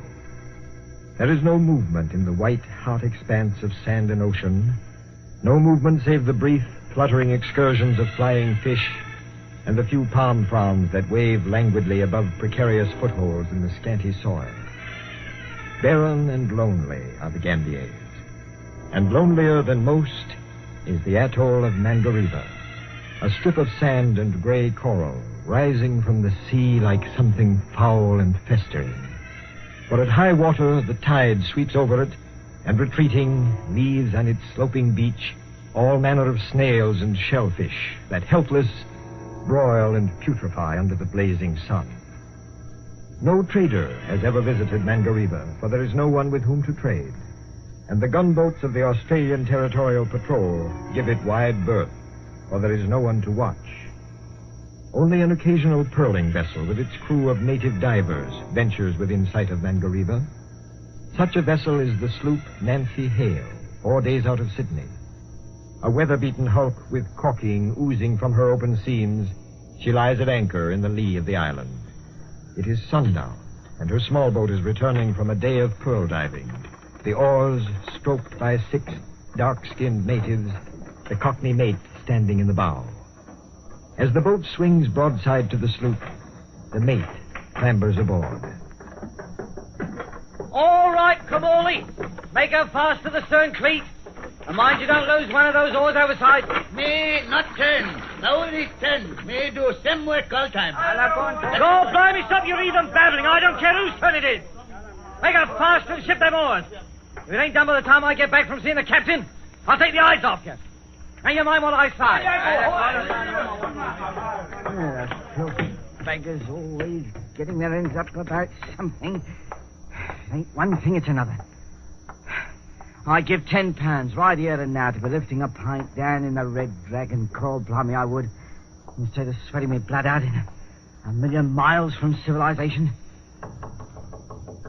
Hi, Captain. Like there's only 3 sheets in the wind. I'll take a look. Who's there? Keep your shirt on, Bull. It's nobody but me, Foggy. Oh, back already? Well, it's been 10 hours under that blasted sun. Ain't that enough? Close the door. How'd you make out? Not bad. Well, you might invite a chap to have a nip of that there gin sitting on the table. Go ahead. That's the last of it. Oh, blimey, the last of 60 bottles we took on at Sydney. You ain't been bashful about drinking it, have you? You got any objections? Oh, no, don't be getting your end up, Bull. No offense. While you're drinking, let's see what you got for you 10 hours. Well, no, I think we done pretty fair at that. Here's one, your eye. Smelling like a spot of Dutch gin to set a chap right. Oh, good at that. Too bad there ain't more of it for the all back to Sydney. What makes you think we're hauling back? I thinks we are, Mr. Addison. Fast as the old trouble takers. I thinks we are. Come on, out with it. What'd you get? A handful of stinking seed pearls? Seed pearls, is it not on your life? Give an eye to these, if you please. Good Lord. Not bad, eh, Mr. Addison? Where'd you get these, Foggy? 50 yards southeast of Mangariba in 2 fathoms of water. You know what they're worth? God, they must weigh 50 grains apiece. How many are there?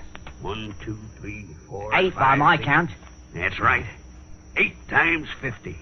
400 grains. All perfect, too. Hardly need peeling. There's 1,000 pounds here, Foggy. Maybe more the way the market is today. By heaven, you're right. We are hauling back. I can do a lot with 1,000 pounds. Ain't you forgetting something, Captain? How's about me and the natives? What do you mean? Well, the natives get half the catch according to the agreement with their chief, and I get 10%. Well, figuring rapid and not intending to be accurate, I should say that leaves you £400, not 1,000. Trouble with you, Foggy, is you don't know how to figure. Now listen. When we took on this batch of divers, we never dreamed we'd run into a haul like this, did we? Can't say as we did. All right. We figured maybe we'd come back with 50 or 100 grains, not 400. What are you leading up to? How far can I trust you, Foggy? Well, now, I'd say that all depends on how much it's worth to be trusted. If we get what I think we should for those 8 beauties, your cut will be 300 pounds, $1,500. God, blimey, enough to take me back to England in style, ain't it? More than enough. Well, it sounds most attractive. How do you plan to work it? Right now, 8 people know about this catch. You and me and the 6 divers. Chances are there are plenty more pearls where these came from. Must be a natural bed.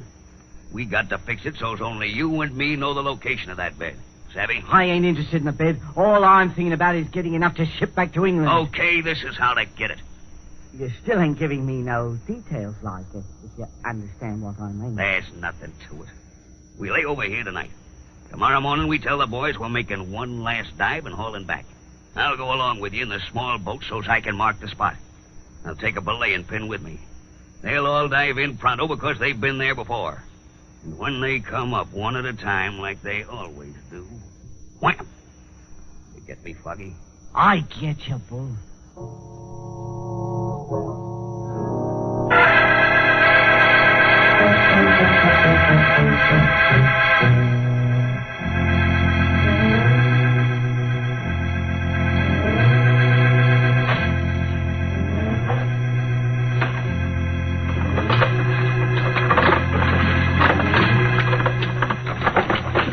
Eat to it. We ain't going to no tea party. You say no more dive. You say we go back. Mind your babbling tongues, you heathen. We got the captain with us today. He wants to see how you dive. Ain't that right, Mr. Addison? That's right, boys. This is the last dive, and then we haul back. Good catch this trip. Plenty gin. For the likes of them as is left to drink it. Shut up, you fool. We make only one dive, then we going back. How about that, Mr. Addison? Yeah, one dive, then you're through. They like that. They're poor beggars. Button your lip, Foggy, and tend to business. We're southeast of Manga River, about 50 yards off. This the spot? Close enough, I'd say. Shivers! Heave that anchor, Taru. Over with it. Sure this is the spot, Foggy? As near as I can come to it. She holding, Taru? Yeah. All right, let her swing with the tide, what there is of it. Water slack. Okay, get him over, Foggy. There we go, boys. You first, Kamuli. No dive. Me ear hurt. He's got a dive. Here, let's have a look at your ear. No can see. Hurt deep inside. Why'd you say something about it before we left the sloop? Wait a minute, Foggy. I'll handle this. Come, Ollie. Ear hurt bad, Captain. Very bad. One dive won't do it no harm. I come out here special to see you and your boys go down. Tell you what I'll do. Anything you bring up this dive belongs to you. No split. All pearls yours. How's that? Well, what about it, Kamali? No dive. Stand up in the boat. Stand up, I said. Now, for the last time, Kamali, you're going to dive or not? No dive. Ear hurt bad. Well, maybe this'll cure it. Now, the rest of you get over and make it fast. Go ahead.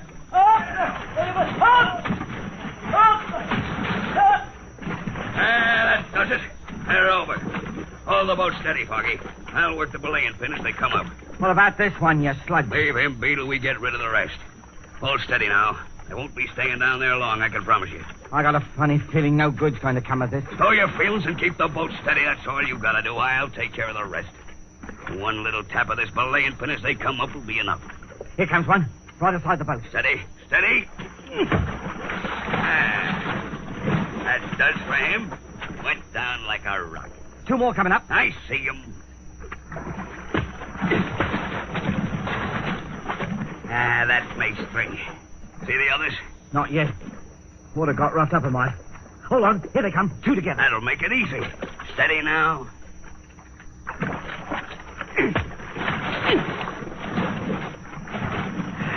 Blimey, did you see the way them two's eyes rolled up? Like to send the shivers through me. Give me a hand with this one and stow the gab. What you gonna do with it? Heave him over. Wait till I tap his skull to make sure he don't come to. There ain't nothing finicky about you, is there, Bull? Grab his feet. Lift him now. You're all right. Here. Now, get that anchor up.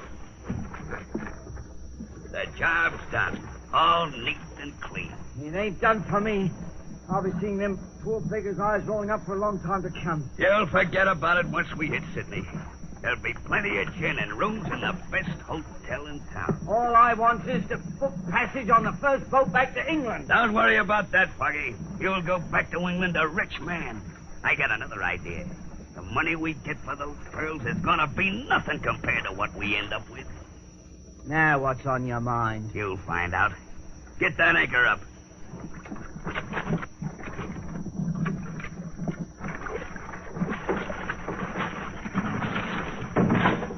All set? Right. Bend two on the oars.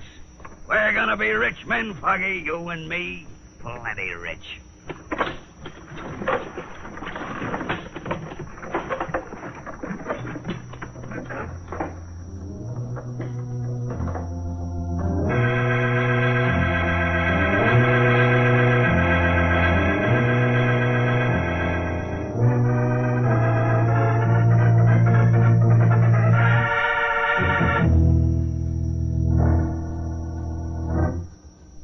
£1,200 you got for them pearls, and me supposed to get my share, and I ain't seen a shilling, and I'm not going to now. Shut up and open the door. You got the key? No, I ain't got nothing for killing 6 men. Pipe down, you stupid fool. Like to get us hanged? Here's the key. Open the door. We're going to be rich men, Foggy, you and me. How's about that, Mr. Harrison? Open the door, I said. £1,200, and now we ain't got nothing. Close the door. £1,200 lost. Stop talking about it. I've heard all I want to hear. Oh, you have? It don't bother you that I ain't got no passage money, does it? You think I figured on losing it? I had a system to beat that roulette wheel. Something happened. Didn't work. I told you to stop. You told me. What do you know about it? All I was trying to do was to build that stake up, make us some real money. Yeah, now we ain't got nothing. Gamble it away you did. There's more where that came from. I've got 20 pounds left. Enough to pay for this hotel room, dock charges on the sloop, and provisions. We'll go back to Mangareva and get ourselves some more of them big pearls. I ain't going nowhere near Mangareva. Not on your life, I ain't. Why not? Because it ain't got pleasant memories, that's why. I'm quitting. I know a rum deal when I sees one. £1,200 left in a gambling house. So you're quitting, huh? What makes you think I'll let you quit? You ain't got no right to stop me. No, I got a right to see that you don't open that big blabbing mouth of yours. I got that right. I knows when I'm well off. I ain't doing no talking. Maybe I'd better make sure of that. Yeah, always one for making jokes, aren't you? This don't happen to be no joke. We murdered 6 men back at Mangareva, you and me. We're the only ones knows about it. I think you better ship with me when the Nancy Hale pulls out in the morning. Yeah, I think you better. I ain't shipping on no more pearl boats, and I ain't going nowhere near Mangareva. Now, that's final. All right, Foggy. That's how you feel about it. Open the window, will you? It's hot in here. It ain't a bit hot. You've been drinking too much. Open it anyway. Thanks. Yeah. Nice view of the harbor from there, Foggy. Pretty with all them lights blinking. Bull, how's about giving me half the £20 you've got left? Sure. Why not? Here. 2 5-pound notes. Much obliged, Bull. If I wasn't so set on going home, What are you holding my wrist for? You're going out the window, Foggy. You're going to fall out. No, I ain't done nothing. I want to make sure you won't do anything. Let go of me, Bull. Let go. So long, Foggy. Bull. 12 stories to the street. You won't talk now, Foggy. Not at all.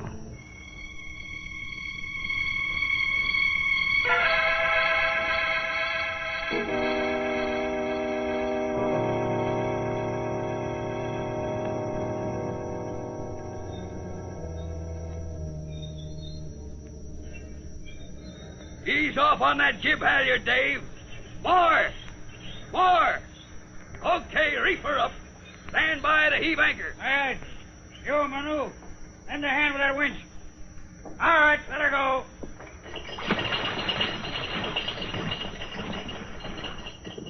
Anchor down and holding, sir. Make her fast. Aye, aye, sir. Make her fast, Manu.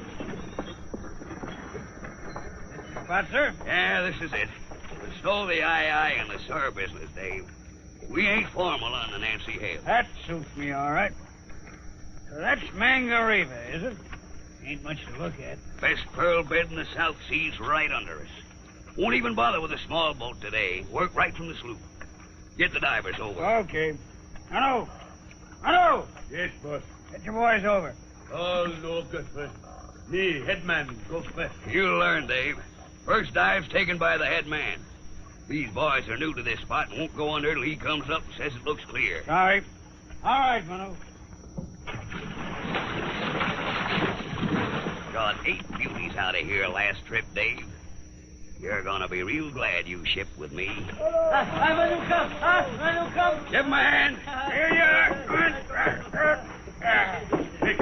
Take boat out of here, quick. Bad water. Shut up! What's the matter with you, Manu? Me dive. Go to bottom. 6 men down there. Dead. You're crazy. No, crazy. 6 dead men. They stand up like they live. My boys know that here. Bad water. Hey, wait a minute, Manu. What do you mean there's 6 dead men down there standing up? Like live, they standing up. But they dead. That's enough from you. Shut up. Now the rest of you'll listen to me. You'll dive or I'll know the reason why. I came here to get pearls and you're gonna get them. There'll be no acting up on my boat.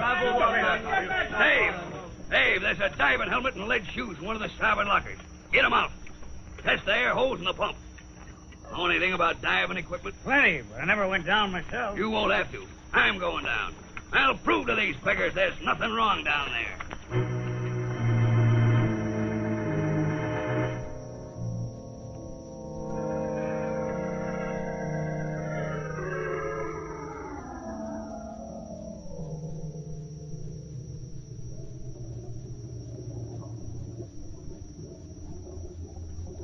Everything okay, Captain? Yeah, just about touching bottom. Ease up on the rope a little. Let the rope go, Manu. Easy. Easy. Take a bite in it. That better, Bull? Yeah, much better. Keep that air pump and hand generator going. Don't worry. Yeah, how's it look down there? Can't see much yet. Gotta get used to it. Lean forward when you walk. You need more rope? It's okay. I ain't doing any walking.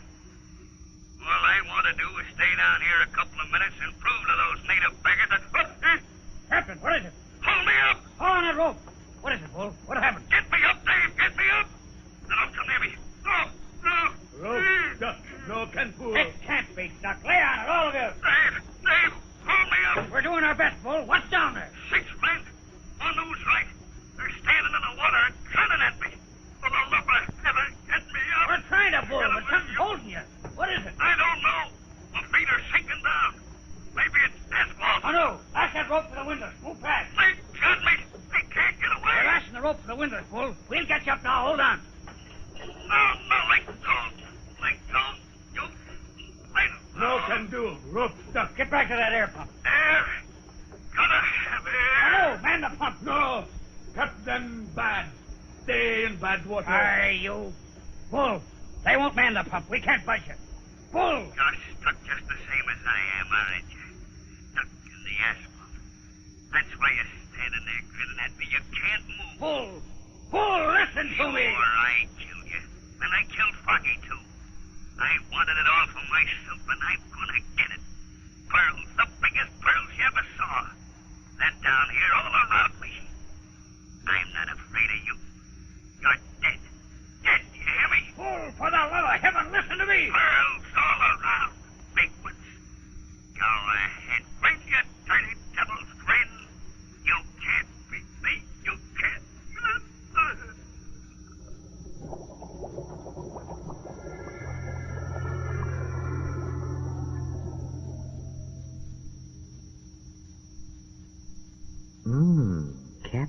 Harrison, a watery courtroom, facing his jury. The jury with good reason to pronounce him guilty of murder and greed. Poor Bull. Down there with the pearls he wanted so much, and the men he murdered to get them. Funny, isn't it? Or is it?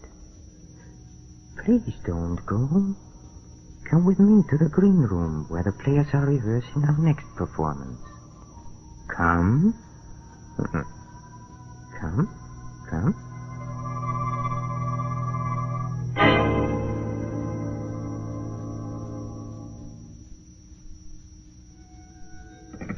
Hello?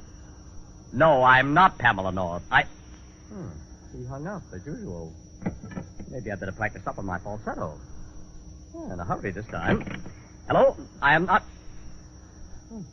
Dead. Oh, the door. Maybe he didn't believe me.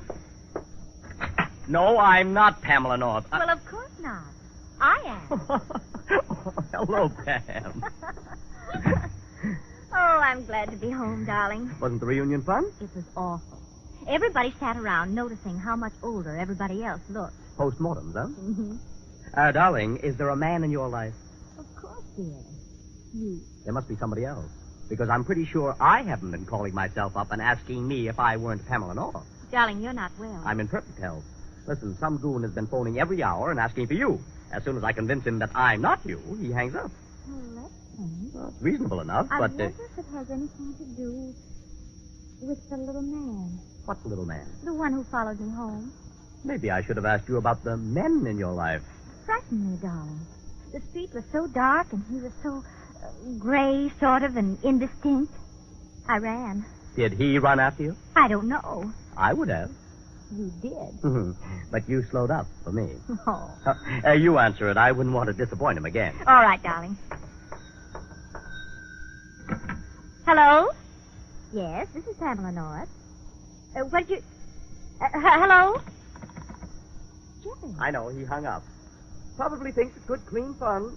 You know, darling, I am getting scared. Nothing to get scared about. You're beautiful and... Near the window. All right, darling. Wait. Is that your little man coming down the street? Yes, Jerry.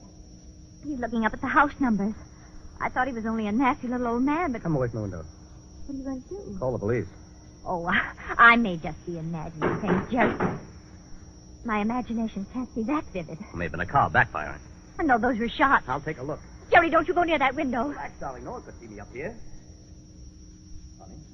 What is? He's deserted. The little man? He's gone, too.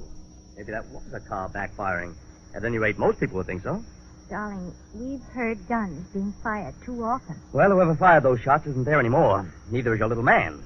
I sort of suspect he's disappeared from our lives. I hope. That was our doorbell. Uh-huh.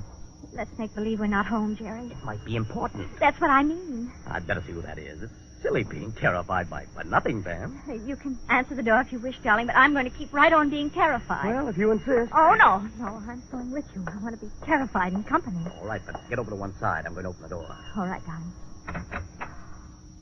It's the little man. So it is. Won't you come in, please? Thank you. Shut the door, darling. Uh-huh. Are you Pamela North? Yes, I am. Jerry, he's ill. Not ill. Please, let me speak. They will kill you, Pamela. You need a doctor. You better not strain yourself by speaking. Must speak. Don't need doctor. Must speak. I heard them. Red line bar. Kill Pamela North. What? He's falling. I've got him. He collapsed suddenly. Hot rats. I'll lay him down here on the sofa. Get his coat open. Shall I phone for a doctor, darling? No. There's nothing a doctor can do for him. Dead? Chest full of bullets. Yes, he's dead. Oh, poor little man. But who... He came here to warn you against a murderer, darling. But the murderer got to him first.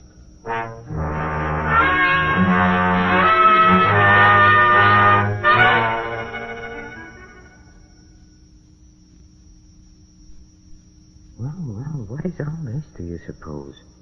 Why do you think anyone would want to kill Mrs. Pamela North? She seems to be a perfectly harmless young woman, don't you think? But there must be a reason. Well, I'm afraid we'll have to wait for our next performance. Then our guests will be the famous amateur detectives, Mr. and Mrs. North. Oh, incidentally, we are interested in your reaction to our shows. So why don't you write to the Mystery Playhouse, Armed Forces Radio, Los Angeles, USA, telling us what you like or don't like or anything you care to say. Would you do that? We'd appreciate hearing from you very much. This is Peter Lorre, closing the doors of the Mystery Playhouse. Good night. Sleep tight.